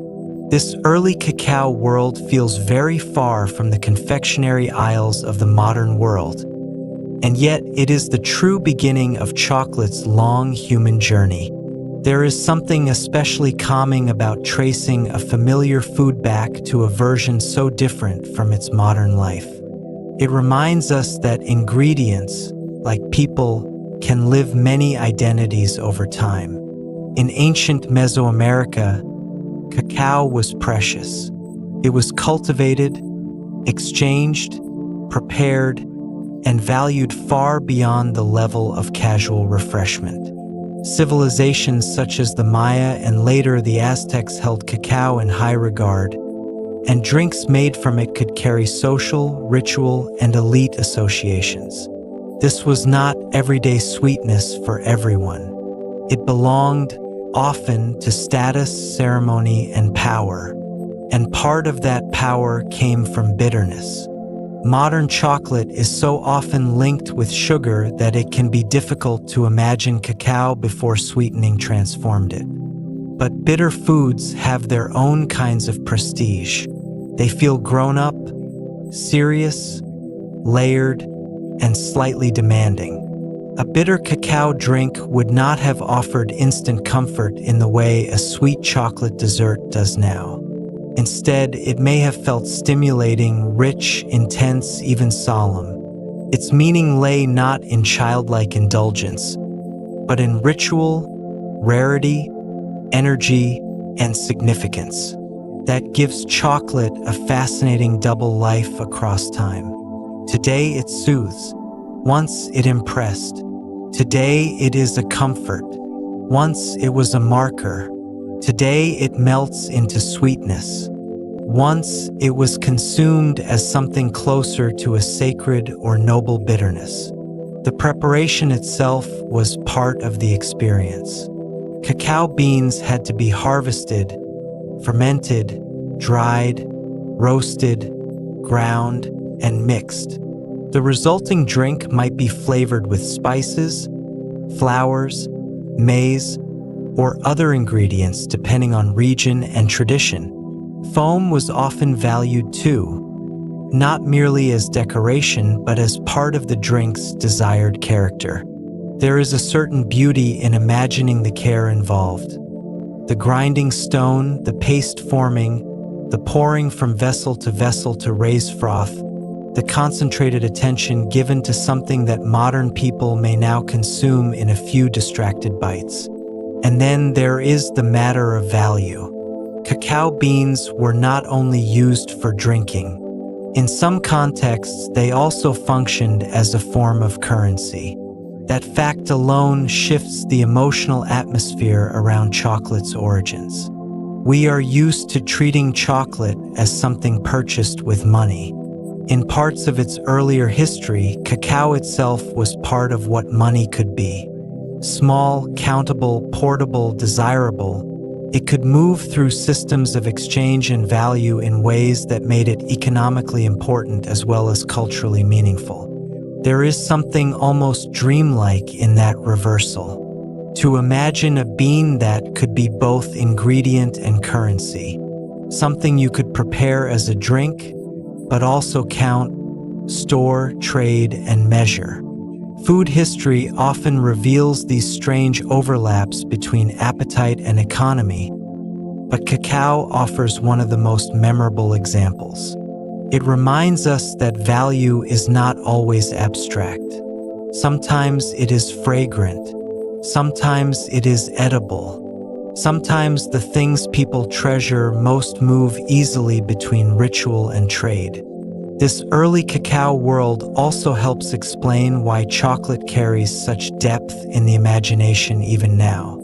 Even when sweetened, softened, and industrialized, chocolate retains a kind of gravity that many other treats do not. It can be playful, certainly, but it also feels luxurious, romantic, ceremonial, even slightly mysterious. Dark chocolate especially still hints at its older bitter ancestry. It invites slower eating, more attention, a sense that flavor is unfolding rather than simply arriving. Somewhere beneath the sugar and milk of modern versions, the ancient seriousness of cacao still lingers. Perhaps that is why chocolate so often feels more than merely sweet. It has shadows in it. Not unpleasant shadows, but depth, warm darkness, earthiness, a sense of something old and layered beneath the pleasure. Even children, tasting chocolate long before knowing any of its history, often sense that it is a different kind of sweetness from fruit candy or plain sugar. It is fuller, rounder, heavier with implication. And that implication began long ago, in a world where cacao belonged not to mass consumption but to carefully structured meaning. It was linked to class, ritual, tribute, hospitality, and exchange. Could signal prestige.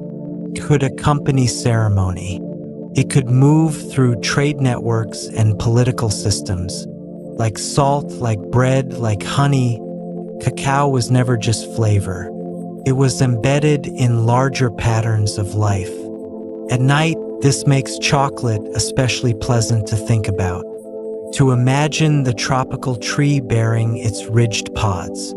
To imagine beans spread for drying. To imagine grinding, mixing, pouring, foaming. To imagine a bitter drink lifted in a cup long before anyone thought to shape chocolate into bars or wrap it in foil. Food history often becomes most soothing when it returns familiar pleasures to their slowest beginnings. And chocolate's beginning is beautifully slow. Pod to bean, bean to fermentation, fermentation to drying, drying to roasting, roasting to grinding, grinding to drink. Each stage changes the next. Each stage deepens possibility. This is one reason chocolate still captivates the world so thoroughly. It is not only a flavor, but a chain of transformations, each one adding complexity.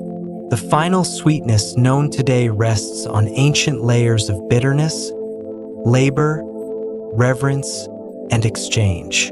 That makes chocolate a perfect bridge in our quiet journey tonight. It stands between the sacred and the ordinary, between ancient cups and modern wrappers, between bitter ceremony and sweet comfort. And soon, as cacao travels outward into Europe and then through the machinery of industry, its identity will shift again, softened by sugar, widened by demand, and eventually made accessible on a scale its earliest drinkers could never have imagined. That is where the story goes next. When chocolate traveled into Europe, it did not arrive as the familiar sweet treat we know today. It arrived carrying its older self with it. Behind it lay the tropical cacao tree, the bitter ceremonial drinks of Mesoamerica, the labor of cultivation, and the long cultural world in which cacao had already held value and meaning for centuries. But once it entered Europe, chocolate began another transformation, not botanical this time, and not spiritual in quite the same way, but culinary, social, and eventually industrial. At first, chocolate remained a luxury. That is often how powerful foods move when they cross worlds. They do not become common immediately.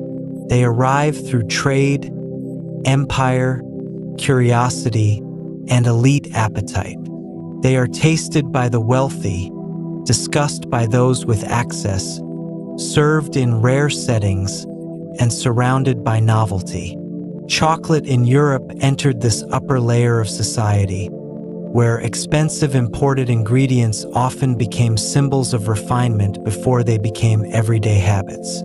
It joined a broader story of global ingredients being pulled into courtly life and elite consumption. And here, sweetness began to change everything. The older bitter cacao preparations did not disappear all at once, but European tastes often moved toward sweetening. Sugar, itself once a luxury with a vast and troubling global history, helped reshape chocolate into something softer, richer, and more broadly pleasing to those new consumers. In this new form, chocolate became less austere, less ritual-bound, and more indulgent. The drink changed character. It became smoother, gentler, and in many settings more obviously luxurious. There is something deeply revealing in that shift. The same ingredient can feel sacred in one world and fashionable in another. What had once carried bitterness and ceremony could now carry sweetness and status. This is not necessarily a loss, nor simply an improvement. It is a change in meaning. Foods rarely travel unchanged. They absorb the values of the societies that welcome them. In Europe, chocolate entered a culture of salons, courts, trade houses, and luxury tables. It became entangled with wealth, fashion, and the pleasures of the privileged. For a long time, then, chocolate remained somewhat distant from ordinary life. It was not yet the casual snack tucked into a bag or the inexpensive bar bought on impulse. It was prepared as a drink, often in settings that emphasized elegance and exclusivity. Special vessels were used. Recipes varied. Chocolate houses and fashionable spaces emerged around the culture of consuming stimulating beverages, including coffee, tea, and chocolate. In this world, chocolate was still something you approached rather than something that simply waited for you on a shelf. And yet, beneath that elegance, larger forces were already gathering. Trade routes widened, colonial systems deepened, demand increased, techniques improved, knowledge spread. What begins as luxury often has two possible futures. It either remains rare forever, or it eventually enters the machinery of scale. Chocolate, over time, entered the machinery. That process did not happen overnight. For many generations, chocolate remained relatively costly, shaped by the availability of cacao, sugar, transport, and skilled preparation. But slowly, methods of processing improved. The ability to separate cacao butter, refine texture, and standardized production changed what chocolate could become. These innovations mattered because they made chocolate not only easier to consume, but easier to manufacture in forms that could circulate more widely. What had once been mostly a drink could now also become bars, coatings, fillings, and confections in more stable and portable ways. This is one of the great transitions in food history, the movement from ceremonial or elite food into mass food. And it always changes the emotional atmosphere. Something is gained: accessibility, abundance, familiarity, shared enjoyment. Something is also altered: rarity, slowness, perhaps some of the old ritual. Chocolate followed this path with remarkable success.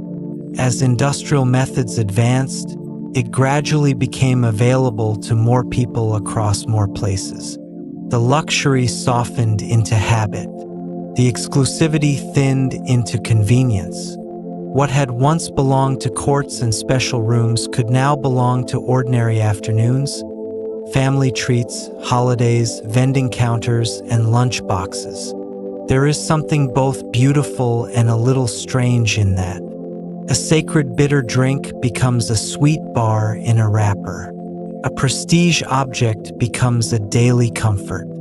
A symbol of distance becomes something close enough to melt in your pocket.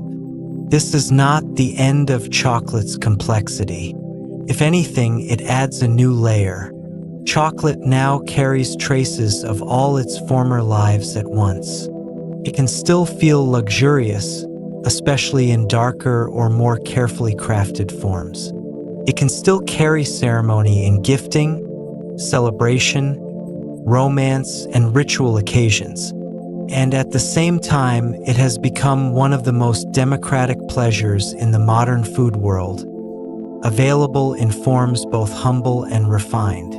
Perhaps that is why chocolate has such a unique emotional reach.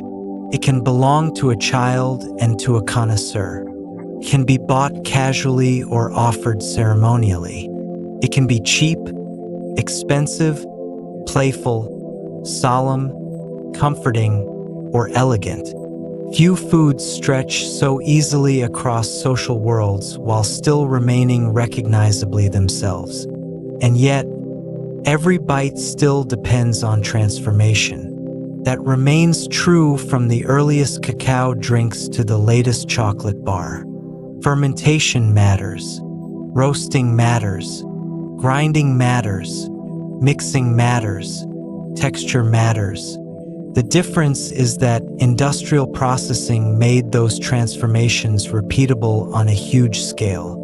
Once industry learned how to shape cacao reliably and attractively for mass markets, chocolate's fate changed permanently. It became not just a flavor, but a global habit. At night, this long arc feels almost like a fairy tale told through machinery. A bitter sacred drink travels across oceans. Sugar softens it. Industry reshapes it. And suddenly something once rare becomes ordinary enough to wait near a cash register. But hidden inside that ordinariness is the old story still. Tropical pods, fermented beans, bitter depth, elite cups, ceremonial echoes. Chocolate never fully lost its past. It simply layered new identities on top of it. This is true of so many foods we have met tonight. Bread moved from survival into symbol. Honey moved from bloom into preservation. Tomatoes moved from fear into belonging. Vanilla moved from orchid delicacy into misunderstood familiarity. Chocolate moved from sacred bitterness into sweet accessibility. And with each transformation, food reminds us that history is not erased when something becomes common. It is simply folded inward, resting quietly beneath the surface until someone pauses long enough to taste it. From here, our story shifts away from sweetness and toward something much plainer in appearance, yet no less powerful in human history. Because if chocolate reveals how a luxury can spread through the world, salt reveals how a necessity can shape the world itself. And that pale, crystalline path is where we drift next. Salt does not look like the kind of thing that changes history. It is too quiet for that, too pale, too plain, too easily scattered between the fingers. It disappears into food almost as soon as it arrives, leaving behind not its shape, but its effect. A pinch here, a little there, and suddenly the soup is fuller, the bread more alive, the vegetables less flat, the whole meal somehow more itself. Salt rarely asks to be admired directly. It works in near silence. And yet, for much of human history, salt was one of the great powers of the world. Not because it was luxurious in the way gold or silk could be, and not because it dazzled the eye, but because it answered one of the deepest practical problems of human life: how to survive, how to preserve, and how to endure across time and distance. The body needs salt. That simple fact sits underneath everything else. Human beings cannot live without it.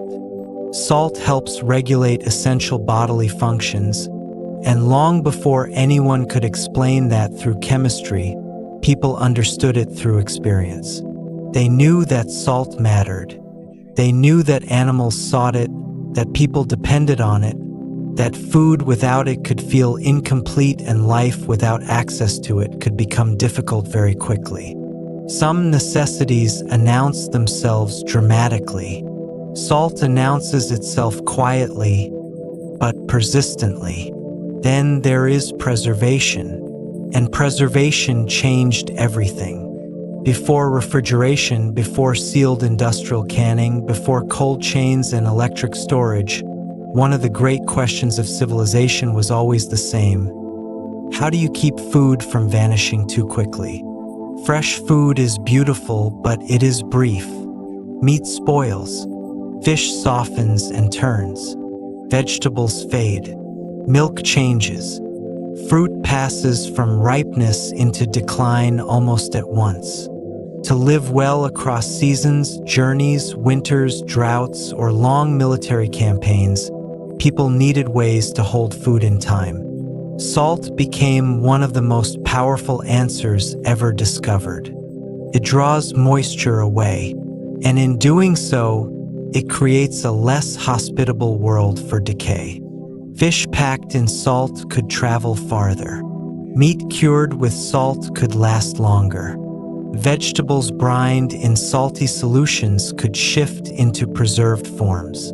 Whole communities became more resilient because salt helped stretch the life of food beyond the narrow window of freshness. In a world where hunger was never far away, this was not a culinary detail. It was a civilizational tool. That phrase may sound grand for something so small, but salt deserves it, because once food can be preserved, distance changes. Travel changes. Trade changes. Armies change. Cities change. The ability to store food means that people are no longer bound quite so tightly to immediate harvest or immediate catch. Preservation gives time a little more room.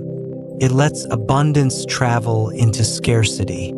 It lets one season reach another. It lets a coastline feed inland regions.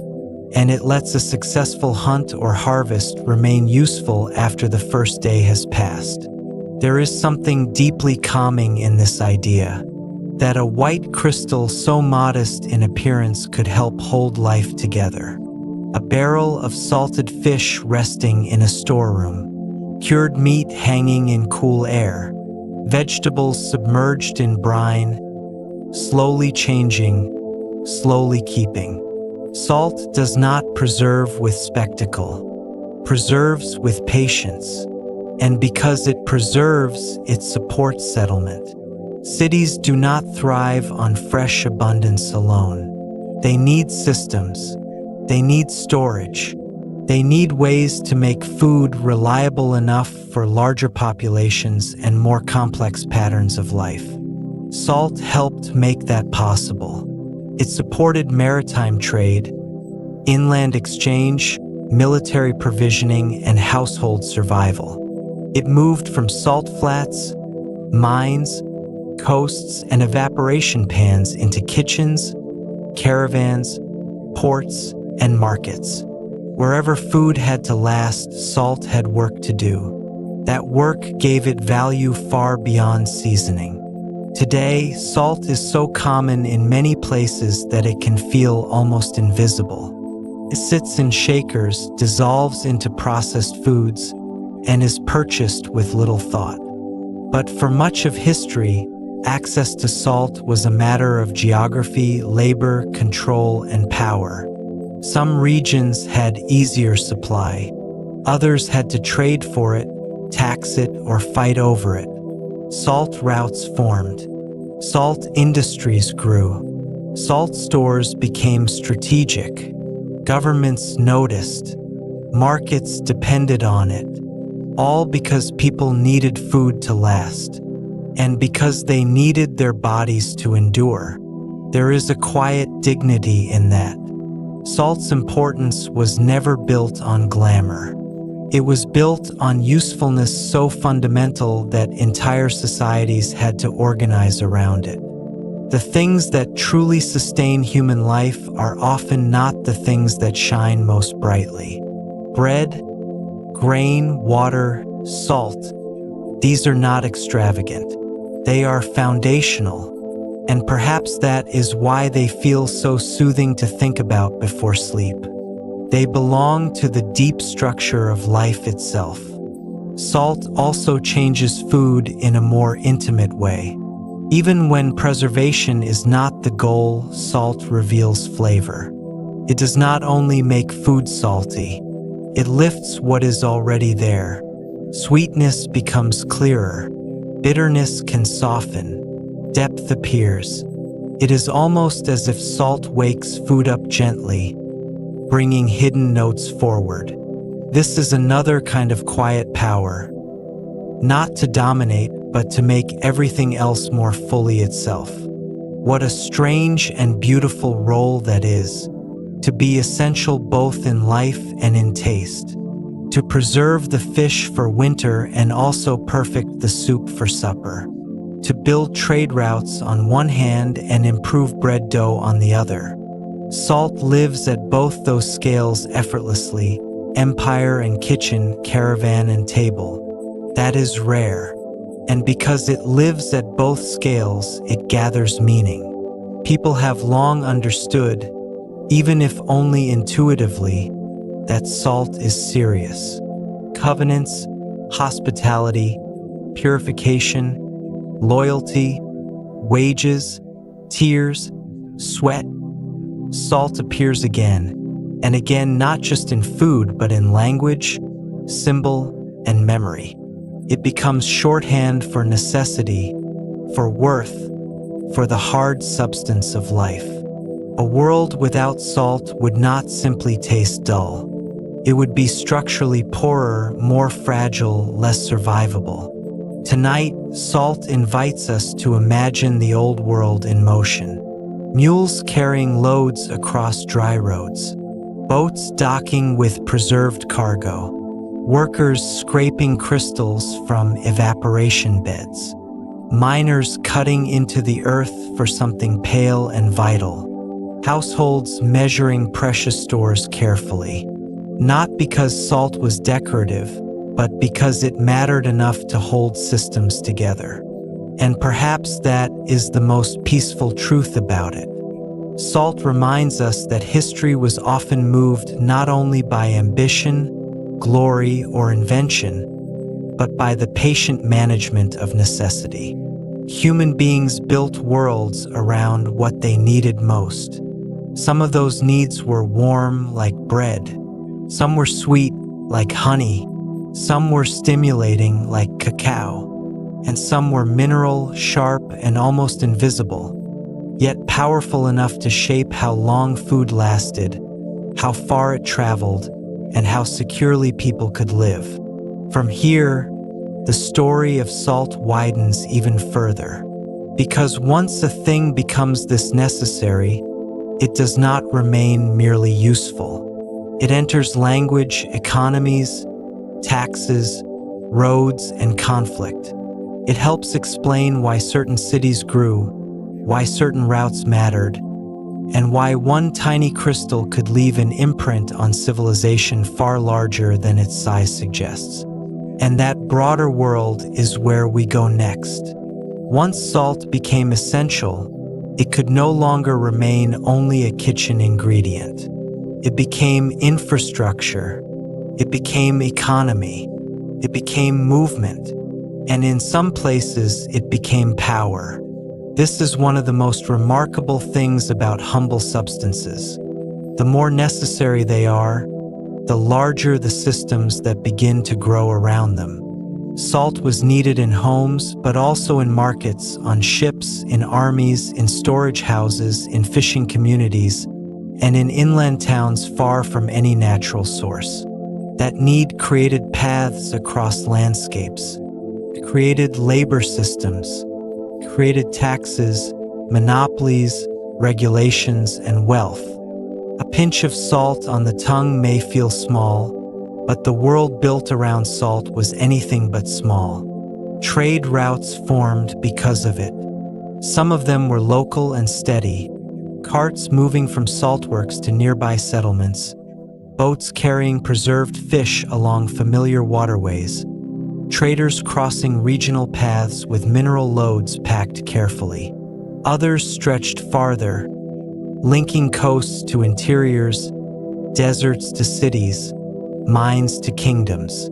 Salt moved where life required it, and in moving, it helped draw maps of human dependency. There is something strangely beautiful in that. Roads made meaningful by necessity, not roads to luxury, not roads to ornament, but roads to preservation, survival, and taste.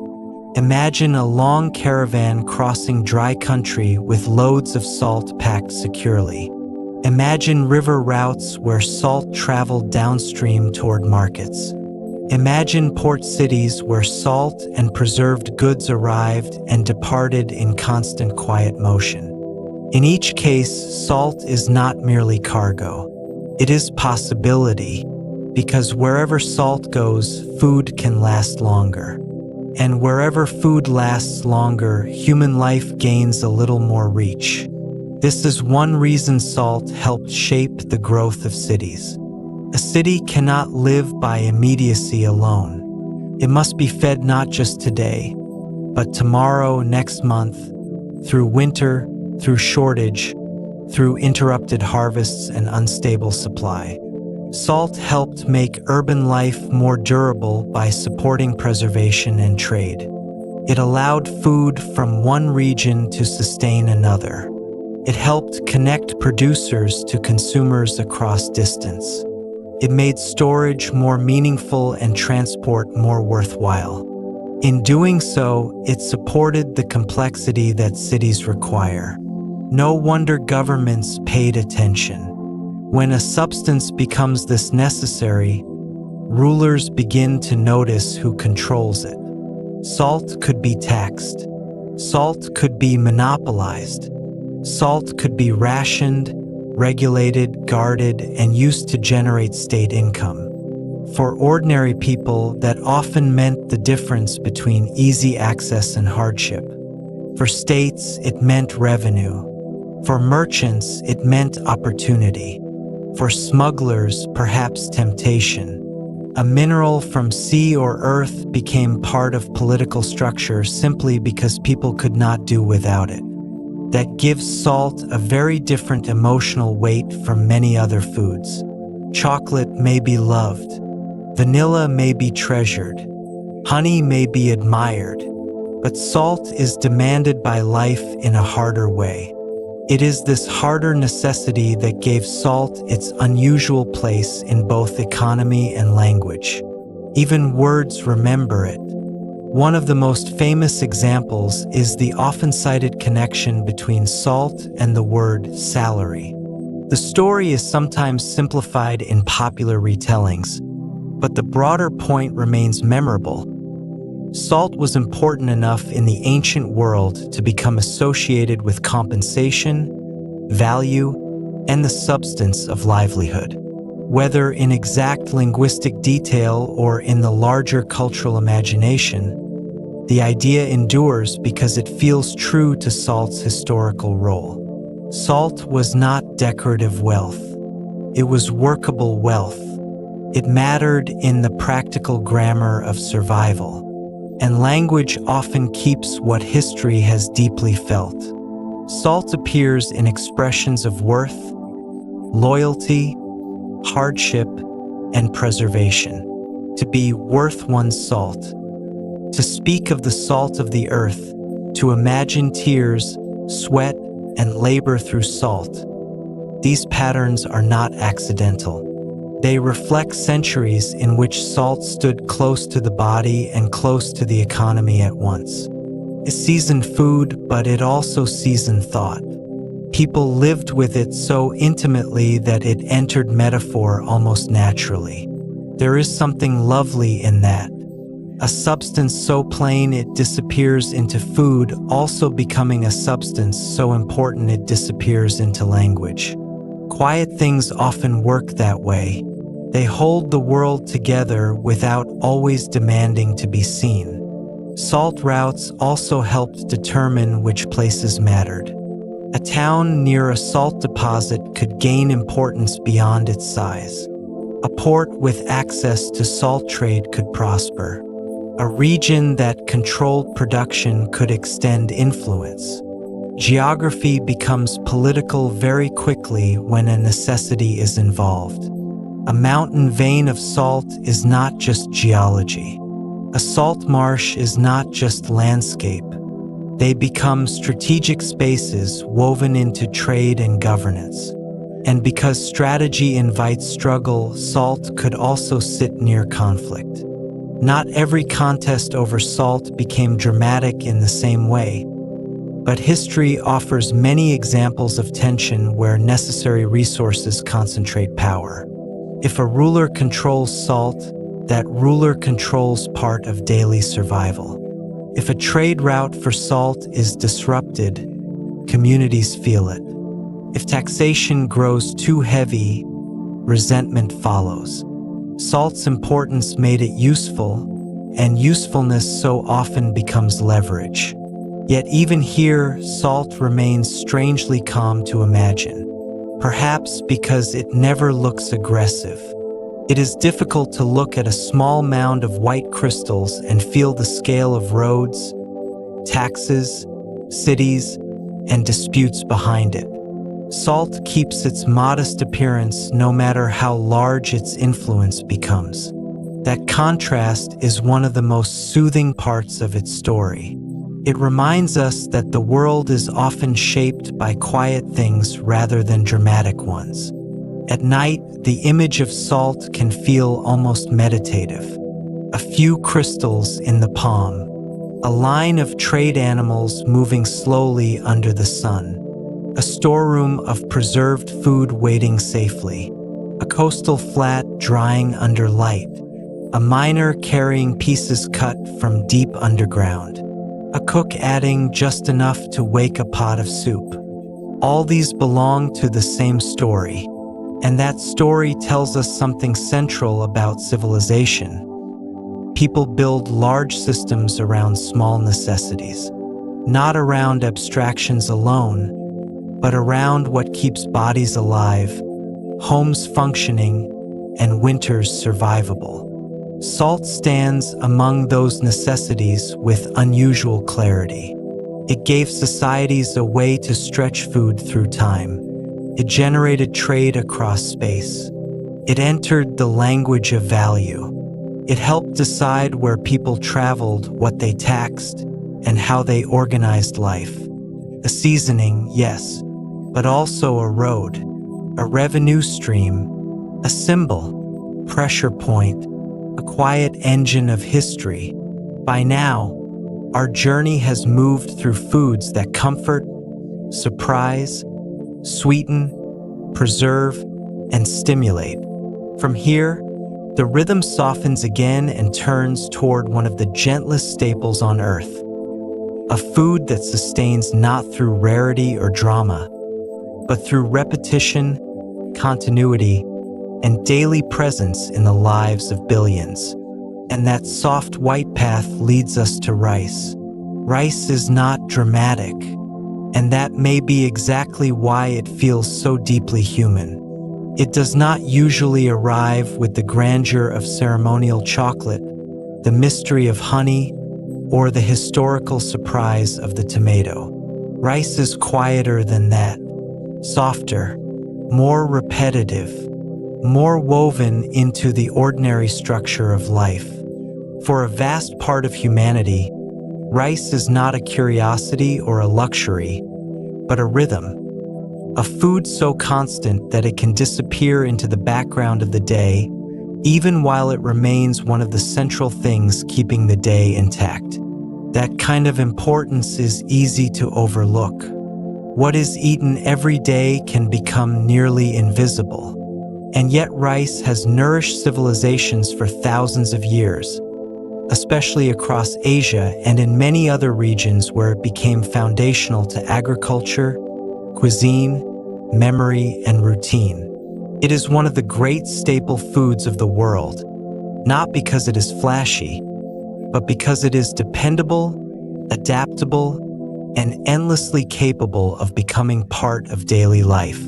There is something very peaceful in that idea, a food not built around novelty, but around return. Morning rice, midday rice, evening rice, rice steamed, boiled, pressed, pounded, rolled, fermented, fried, milled into flour, shaped into cakes, folded into rituals, offered in ceremonies, packed for travel, served in bowls, wrapped in leaves, spooned beside vegetables, fish, meat, legumes, or simply eaten with something salted and small. Rice does not insist on one form of life. It enters many, and it enters them gently. A bowl of rice often feels calm before it even tastes like anything. There is comfort in its whiteness, in the soft rise of steam, in the small separate grains or the tender clinging texture, depending on the kind and the preparation. Rice can absorb flavor or stand quietly beside it.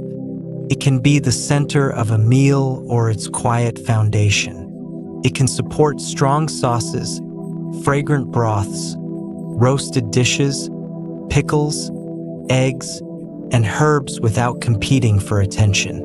Like bread, it is a food of relation. It welcomes company. And like bread, rice is also a story of settlement.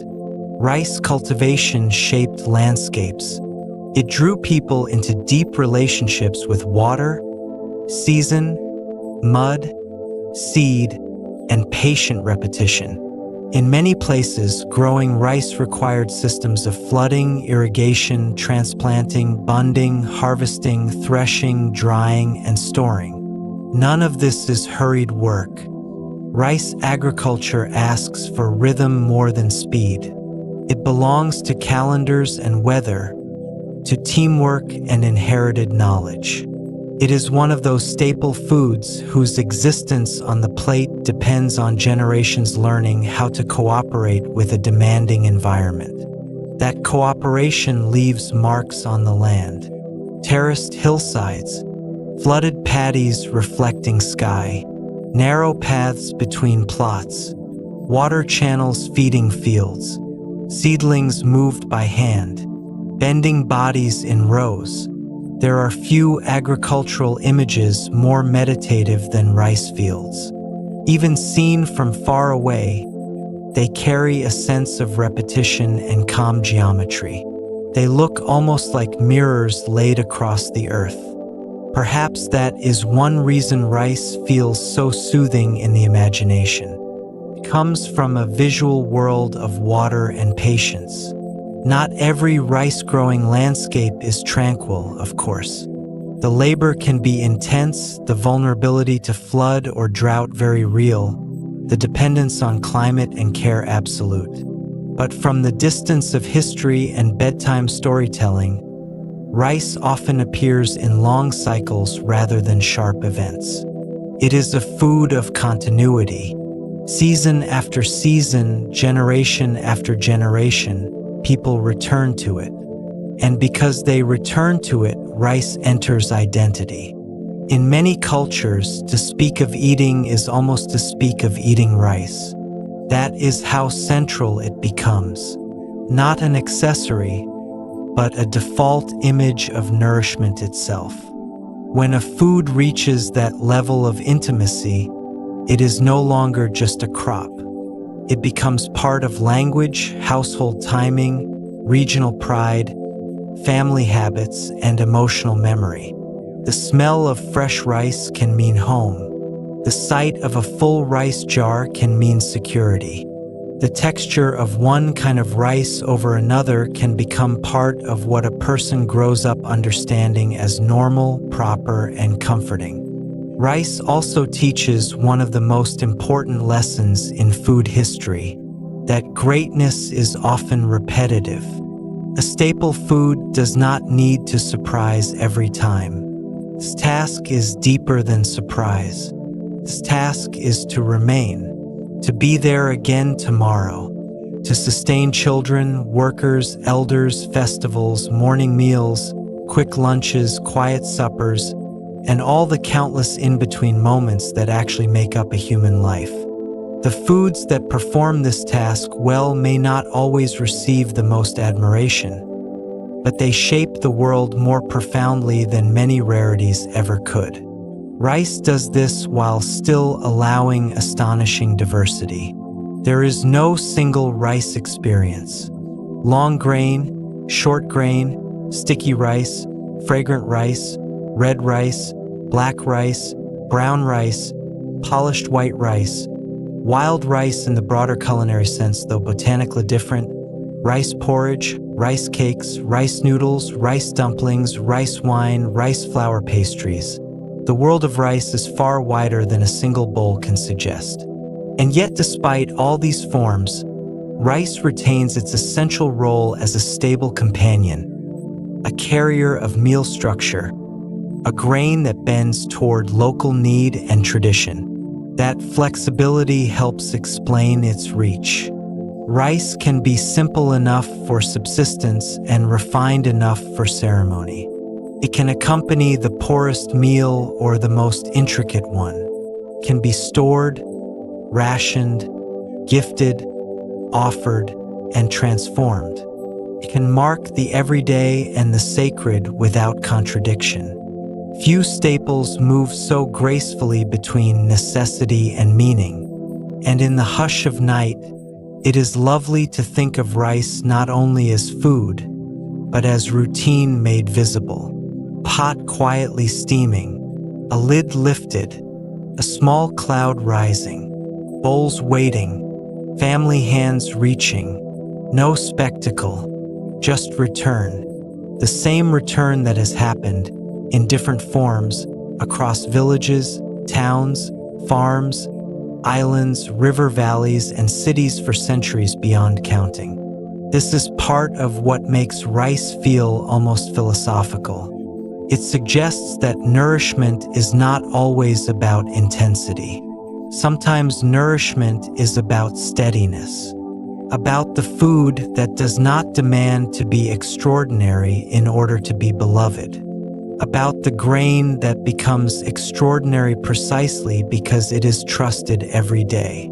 Tonight, after stories of sweetness, suspicion, labor, ritual, and trade, rice offers a softer pause. It reminds us that world history is not only carried by rare substances or dramatic transformations, but also by meals repeated so often they become invisible, and therefore, in a quiet way, sacred.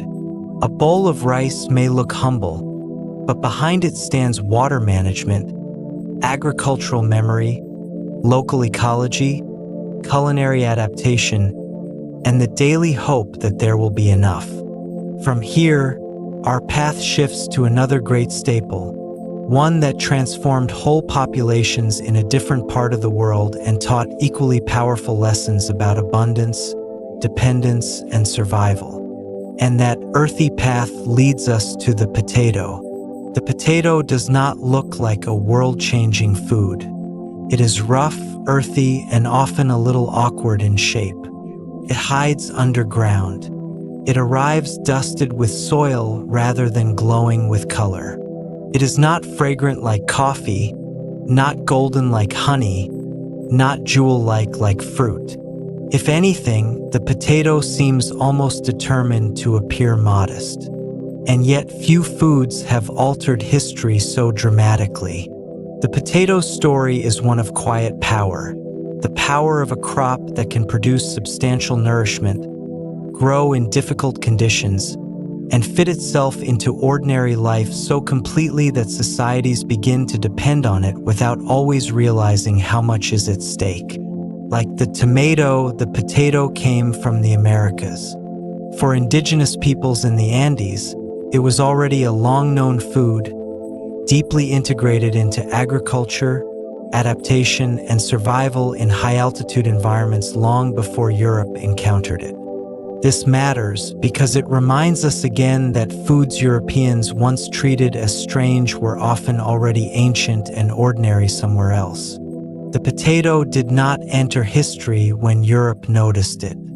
It entered a new chapter, and that chapter changed Europe profoundly. Once adopted more widely, the potato proved astonishingly useful. It could produce a large amount of food from relatively small plots of land, could nourish growing populations.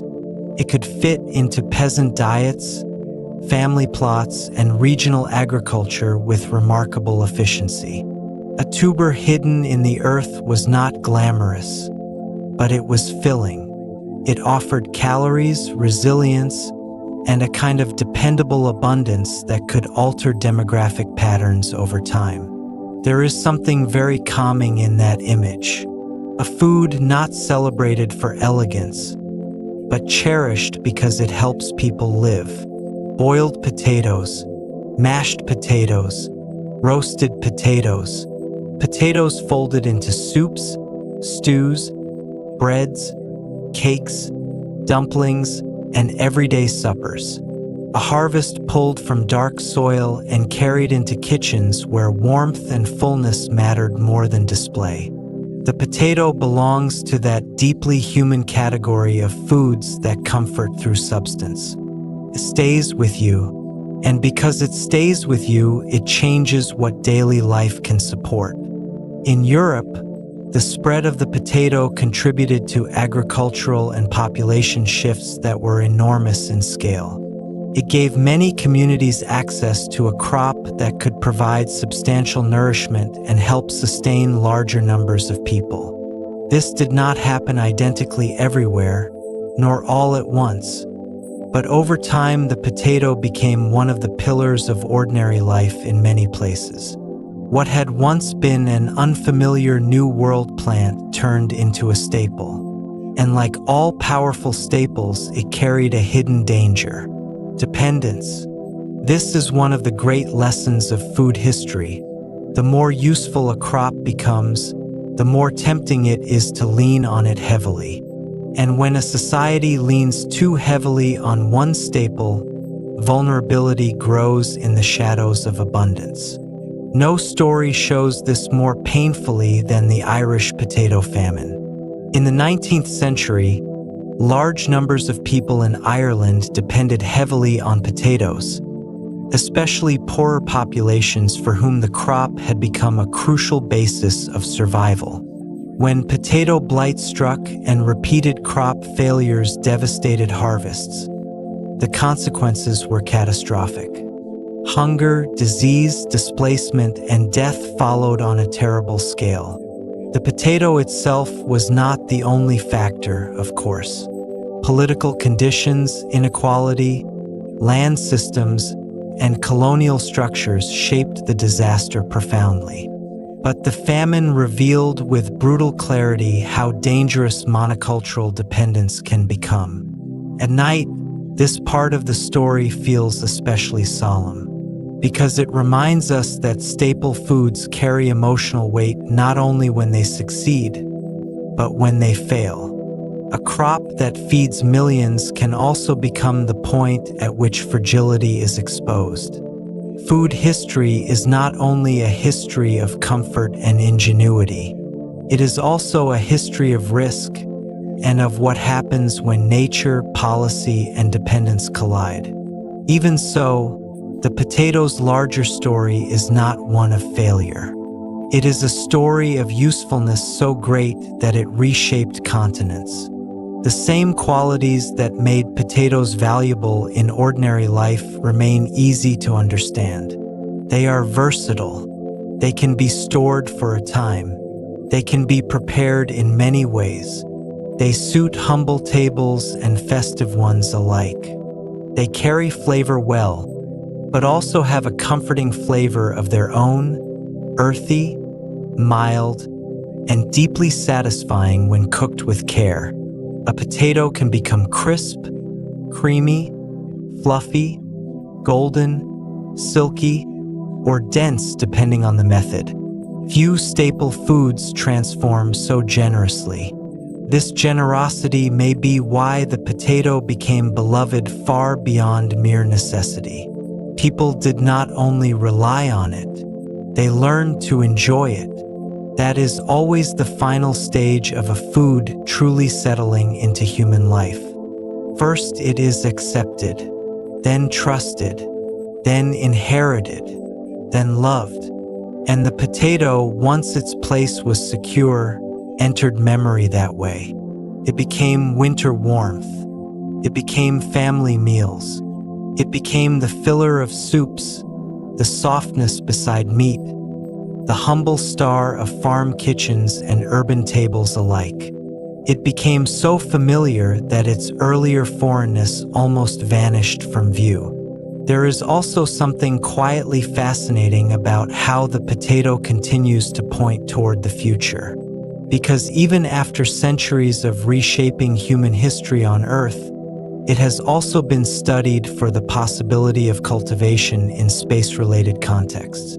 Scientists and planners have long been interested in hardy, efficient crops that could help support human life in extreme or closed environments, and the potato naturally enters that conversation.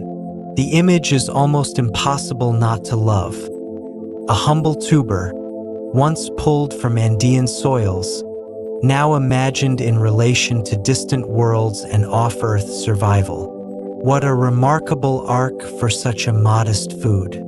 From mountain agriculture to European transformation, from famine lessons to futuristic experiments, from peasant plots to the imagination of space habitation. The potato seems always to arrive where human beings need substantial nourishment under constrained conditions. It is a food of practicality, and practicality often travels far. That may be why it feels so steady to think about before sleep. The potato does not dazzle. It endures.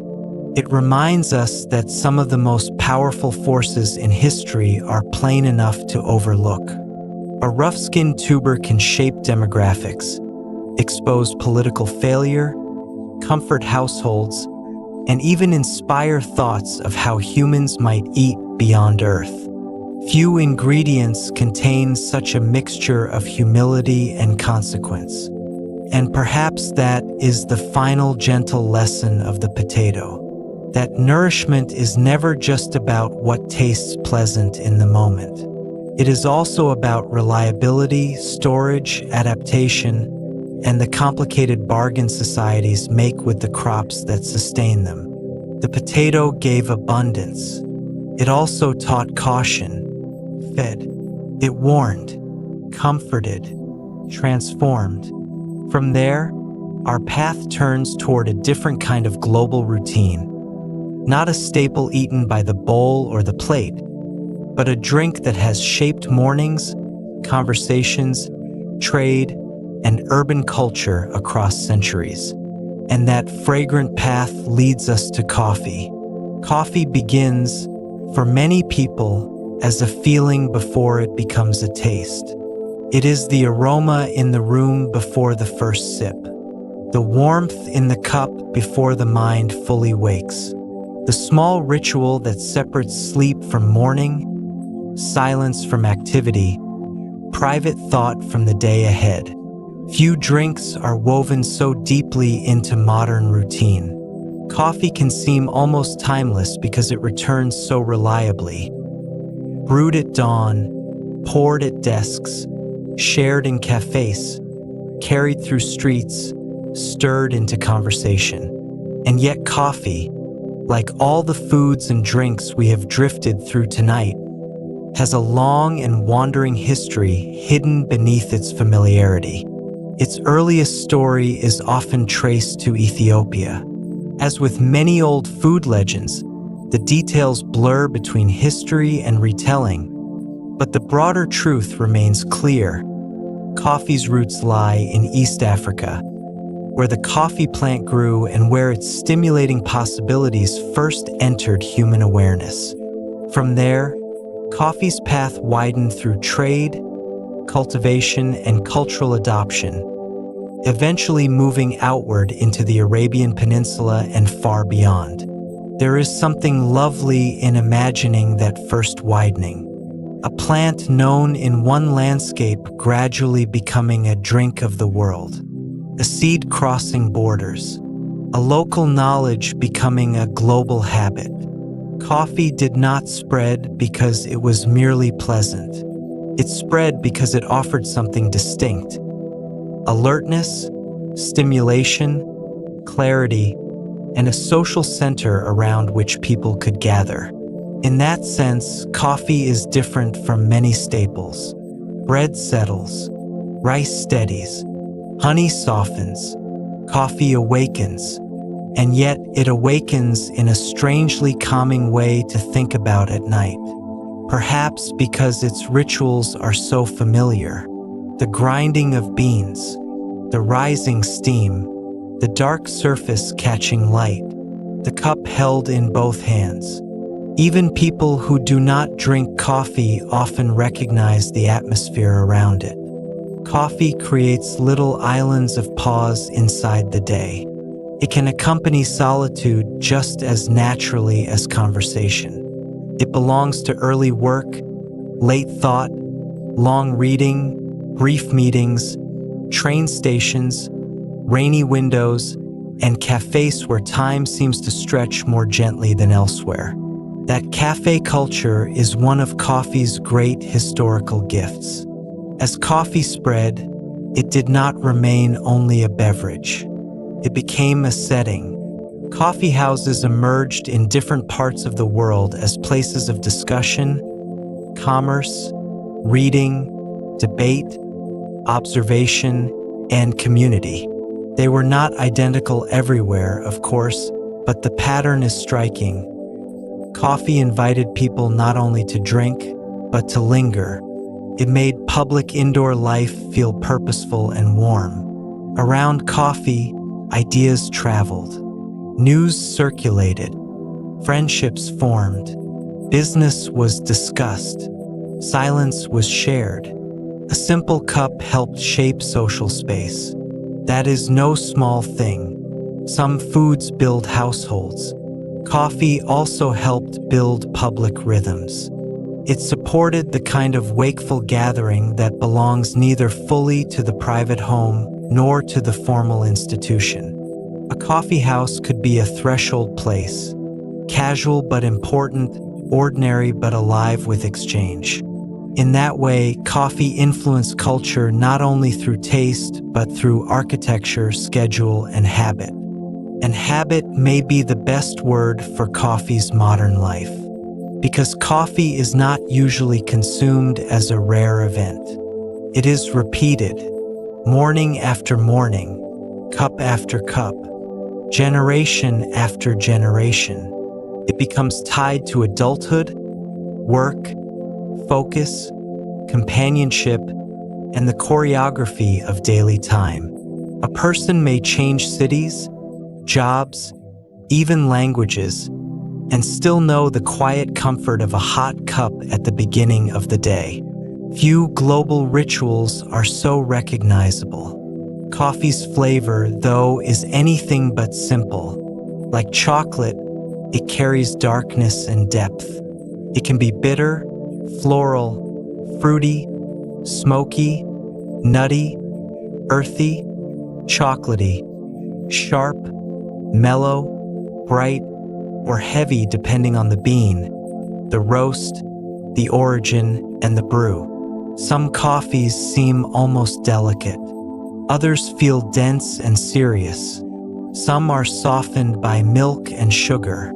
Others are taken black, direct, and unhidden. This range is part of what made coffee adaptable across cultures. It could be incorporated into local habits without losing its essential identity. And that identity rests on transformation. The coffee cherry is not the beverage. It must be picked, processed, dried, sorted, roasted, ground, and brewed. At every stage, choices matter. Origin matters. Altitude matters. Soil matters. Processing matters. Roast matters. Water matters. Time matters. Like so many foods in our journey tonight, coffee reminds us that the familiar final form is only the last visible stage of a very long story. That story also became deeply entangled with trade and labor. Coffee plantations, shipping networks, colonial economies, urban demand, and global commodity systems all shaped its rise. A cup of coffee can feel intimate, but the systems behind it are vast. This tension between private ritual and global structure is one of the defining features of modern food life. Coffee makes that tension especially clear.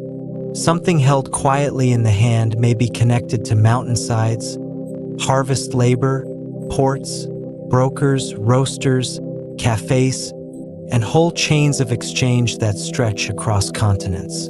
Still, in daily life, coffee often feels gentle. Not because its chemistry is gentle, but because its ritual is. Kettle warming, a filter blooming, a spoon stirring, a machine humming in the corner of a kitchen before sunrise. These repeated actions turn coffee into more than caffeine. They make it part of emotional orientation. Coffee tells the body, the day is beginning, or the conversation is beginning, or the work is beginning, or we are pausing here together for a while. That may be why coffee houses became so enduring. They offered structure without strictness, presence without obligation, a place to sit at the edge of the moving world and participate in it at a chosen pace. Even now, the image remains soothing. A table by a window, low conversation, ceramic cups, pages turning, rain outside, steam rising. Coffee helped create one of the modern world's most beloved atmospheres. And yet, for all its social role, coffee can also be deeply solitary. A single mug on a quiet desk. The first light not yet fully strong. The room still half in shadow. There is something intimate in that too. Coffee does not require company to have meaning. It can accompany the inner life just as faithfully as the public one. A person alone with coffee is still participating in a centuries-old routine, linked invisibly to countless others who have begun thought, prayer, work, study, travel, or rest with the same dark drink. Tonight, that makes coffee feel like a bridge between Ethiopia and the modern city, between agriculture and conversation, between plant and ritual, between solitude and society.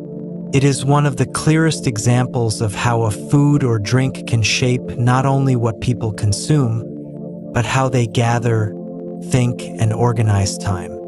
And now, as our journey nears its final stretch, coffee helps us begin to gather the larger themes together. Because hidden inside its story are so many of the same patterns we have seen all along. Movement across regions, transformation through labor, adaptation to culture, the making of routine from novelty, and the quiet way ordinary things connect whole civilizations. From here, we move into that broader reflection, the slow gathering of trade, migration, fermentation, selective breeding, and tradition into one final, drowsy understanding of food as everyday magic. As the night grows quieter, the stories of these foods begin to blend together. Bread, honey, tomatoes, vanilla, chocolate, salt, rice, potatoes, coffee. At first, they may seem like separate ingredients, each carrying its own small history. But if we listen more softly, certain patterns begin to repeat beneath them all, like gentle threads woven through different centuries and landscapes. One of those patterns is movement. Foods travel. Sometimes they travel by trade, sometimes by migration, sometimes by empire, by curiosity, by accident, by hunger, by cultivation, by gift, by conquest, or by slow adoption from one neighboring people to another. Rarely does a great ingredient remain forever in only one place. Seeds cross mountains, cuttings cross oceans. Beans, pods, roots, and grains follow people as people follow roads, rivers, winds, and opportunity. And when foods travel, they change. That may be one of the most comforting truths in all of food history. Nothing stays entirely fixed. The tomato leaves the Americas and becomes beloved in kitchens that once feared it. Coffee moves from Ethiopia outward and becomes part of mornings around the world. Potatoes reshape lives far from the mountains where they were first cultivated. Vanilla leaves its native context and enters a global appetite, but only through careful human intervention. Chocolate changes from bitter sacred drink to sweet everyday comfort. Even honey, which feels so still in the jar, is born from bees moving constantly across a landscape. Movement is everywhere, and movement creates meeting. One culture discovers another's ingredient. One region reimagines another region's plant. A local staple becomes a foreign luxury, then perhaps a global ordinary. Food history is full of these quiet encounters, and often they happen not in dramatic moments, but in kitchens, gardens, markets, and fields. Places where adaptation feels almost invisible while it is happening. Another pattern is transformation. Very little in tonight's journey reached the table in its first form. Grain became bread, nectar became honey, cacao became drink and later chocolate. Vanilla flowers became cured pods rich with aroma. Coffee cherries became roasted beans and then brewed cups. Salt preserved food far beyond its first freshness. Potatoes, once raw and rough, became warmth and sustenance through cooking. Rice became bowl after bowl of calm repetition.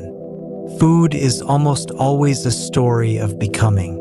Nature offers one thing. Human knowledge, animal labor, time, or chemistry helps turn it into another. And somewhere inside that process lives fermentation, one of the quietest magics of all. We have touched it directly and indirectly throughout the night. Dough rising through unseen life. Cacao deepening through fermentation before becoming chocolate. Preserved foods shifting in brine. Human beings have long learned not only to cook ingredients, but to collaborate with invisible processes. Again and again, food teaches that what we cannot see may still be shaping what we need. Yeasts, microbes, enzymes, time, and temperature all work patiently in the background, turning rawness into nourishment, stability, or flavor. There is something wonderfully drowsy about that. So much of what sustains us is happening slowly, quietly, without display.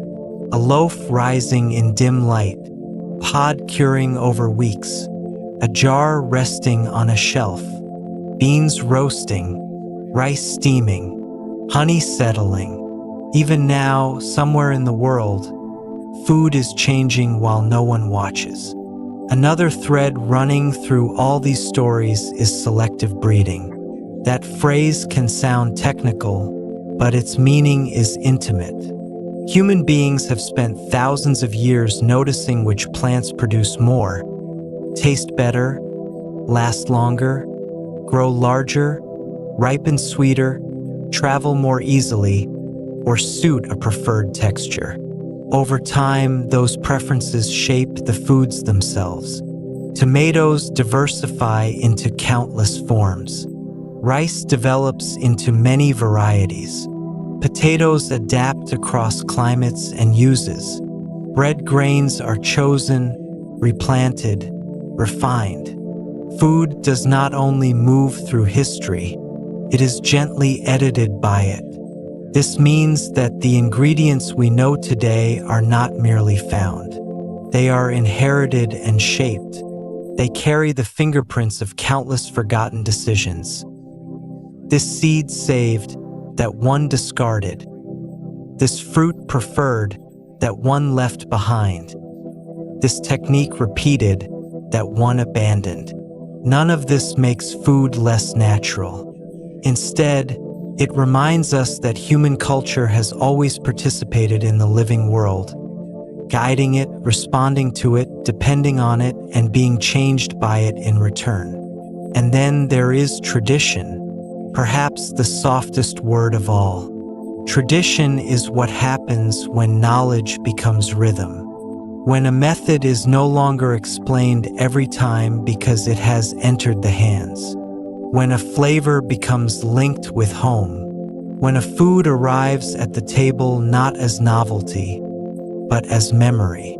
Tradition holds recipes, yes, but also gestures, timings, smells, expectations, and emotional meanings.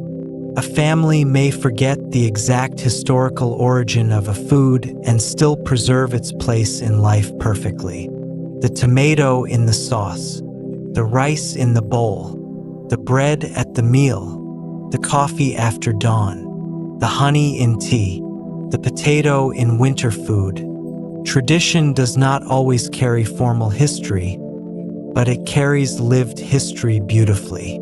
And this may be the deepest pattern of all. Food turns the vast into the intimate. Trade routes become dinner. Migration becomes flavor. Agriculture becomes comfort. Preservation becomes security. Selective breeding becomes ripeness. Fermentation becomes softness. Civilization becomes a meal set quietly on a table. That is why food feels like everyday magic. Not because it is unreal, but because it is so real that we stop noticing how extraordinary it is. We slice, stir, season, brew, bake, boil, roast, and serve without always pausing to think that behind these motions stand thousands of years of experiment and exchange.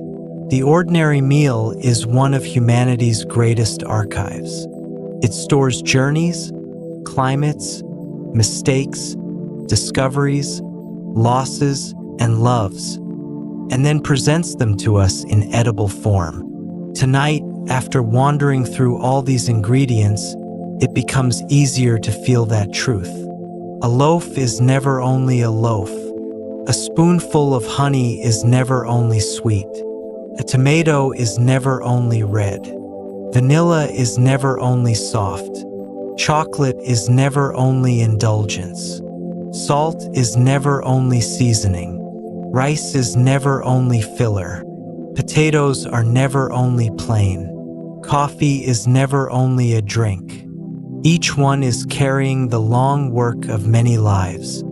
And as the mind begins to soften toward sleep, perhaps that is a comforting thought to keep, that the world is full of quiet inheritances, that ordinary things are often made of great distances, that what seems familiar may still be miraculous, and that every meal, however simple, is touched by trade, migration, adaptation, preservation, and care. From here, only one step remains: to let all of these stories settle, and to drift into the final gentle image of food not as a set of facts, but as a warm and ordinary kind of wonder. And so, at the end of this quiet journey, the foods begin to soften into something more than facts.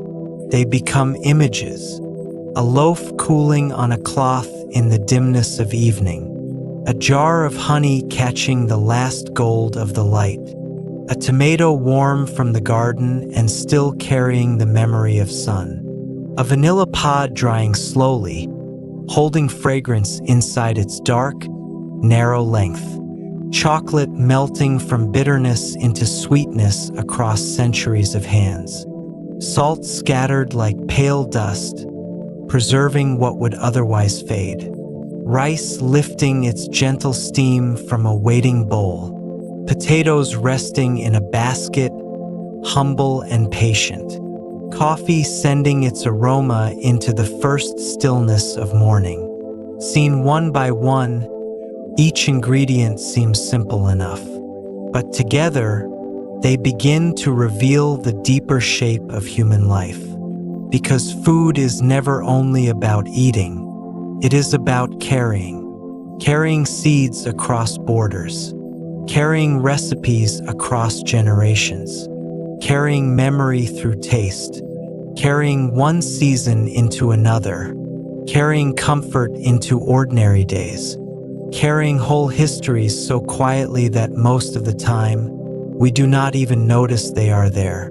And perhaps that is what makes food feel like everyday magic. Not the loud magic of sudden transformation, but the softer kind. The kind that works through repetition, warmth, patience, and care. The kind that lives in kitchens rather than castles.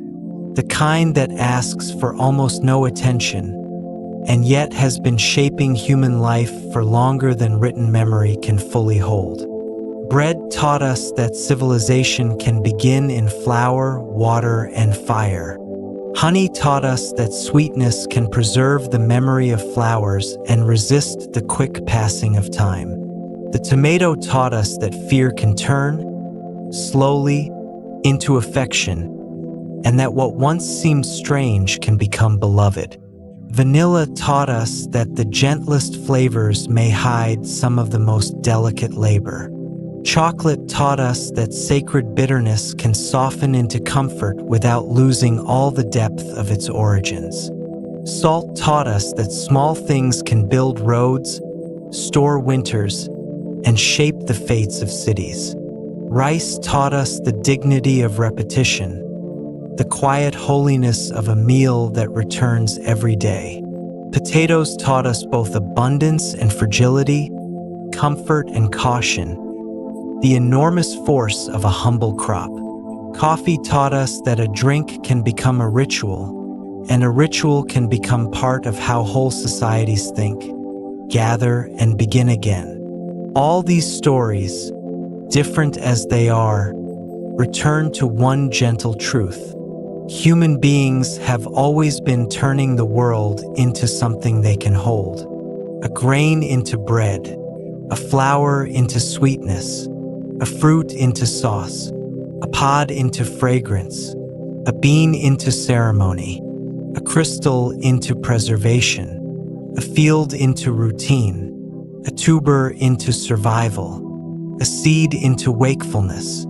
And in each case, the transformation is never merely practical. It becomes emotional, it becomes cultural, it becomes part of what home feels like. This may be why food can soothe us so deeply. Even before sleep, even in the quiet after a long day, food belongs to the part of life that continues. Someone somewhere is kneading dough. Someone is harvesting rice. Someone is lifting coffee to tired lips. Someone is stirring something fragrant on the stove. Someone is storing honey. Someone is cutting bread. Someone is salting what must be kept. Someone is learning a recipe from someone older. Someone is tasting something familiar and feeling, if only for a moment, that the world is still held together. That is no small thing. In a world that often feels fast, abstract, and restless, food remains one of the oldest ways human beings touch continuity. A meal says, "This has been done before. This can be done again. There are hands before yours and hands after yours, and between them move bowls, spoons, cups, jars, loaves, fields, seeds, and little remembered instructions that somehow survive." Tonight, perhaps that is the gentlest thought of all. That underneath the noise of history, there has always been another history running beside it. Quieter, warmer, and more faithful. The history of nourishment. The history of people learning what keeps, what ripens, what rises, what heals, what warms, what can be carried, what can be shared. The history of ordinary things made meaningful by use and love. So as sleep begins to come closer, you might let these foods drift past the mind not as information, but as small lanterns. A loaf, a spoon of honey, a red tomato, a dark vanilla pod, a cup of chocolate, a few crystals of salt, a bowl of rice, a basket of potatoes, a cup of coffee cooling in quiet light, each one carrying roads, rivers, orchards, farms, hives, mountain fields, steaming kitchens, trade winds, patient labor, and the long, soft intelligence of generations. Each one proof that daily life has always been deeper than it seems. And maybe that is enough for tonight. To know that the ordinary is not empty, that the familiar is not shallow, that the things you reach for without thinking are often the very things most richly filled with human time. Food, in the end, is one of the kindest ways history remains close to us. Not in monuments too large to touch, not in books too heavy to carry to bed, but in warmth, sweetness, steam, scent, texture, and the simple repeating comfort of what appears again and again on the table. And as these gentle images fade into one another, bread into honey, honey into flowers, flowers into fields, fields into kitchens, kitchens into lamplight, lamplight into darkness, you can let the stories go with them. Let them grow quieter. Let them become softer.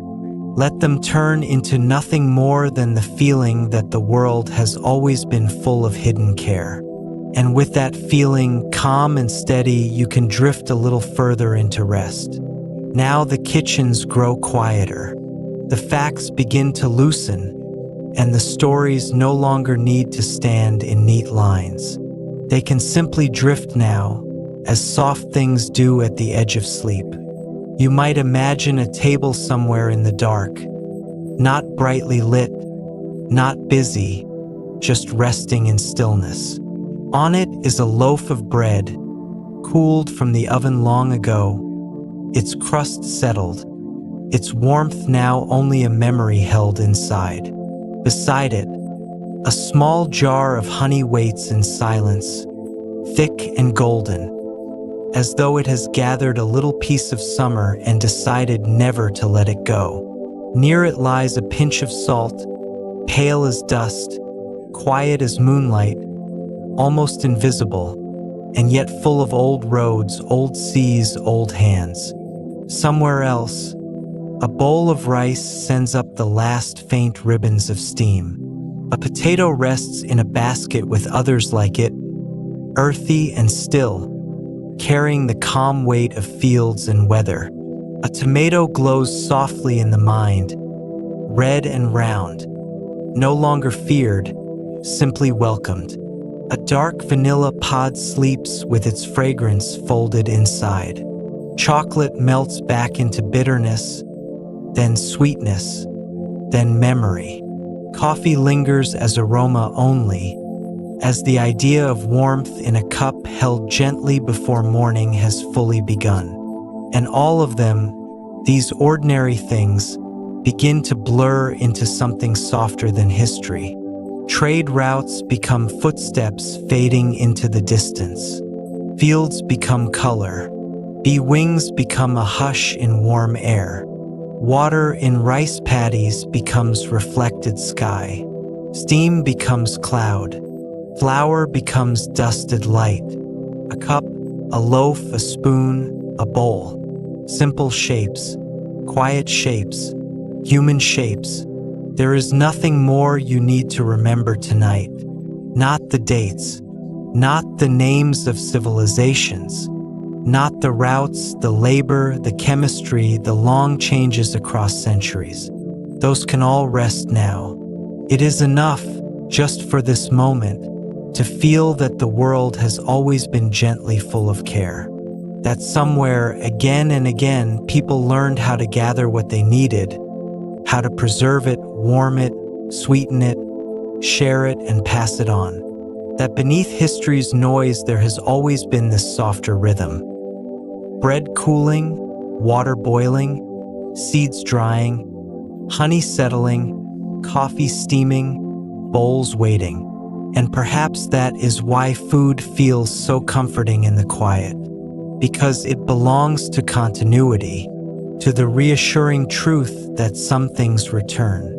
Morning returns, fields return, harvest returns, hands return to familiar work, a meal returns to the table. And even now, as the night deepens, the world is full of those small, faithful motions continuing somewhere far away, asking nothing of you. So let the loaf remain on the cloth. Let the honey stay in the jar. Let the salt rest like pale powder. Let the rice steam gently and fade. Let the fields dim into darkness. Let the kitchens go still. Let all these warm and ordinary things grow softer and softer until they are no longer facts at all, but only a feeling of quiet abundance, of human warmth, of simple things patiently prepared and lovingly kept. And as that feeling drifts beside you, let the mind grow light. Let the day fall back. Let the stories settle. Let the world become distant and kind.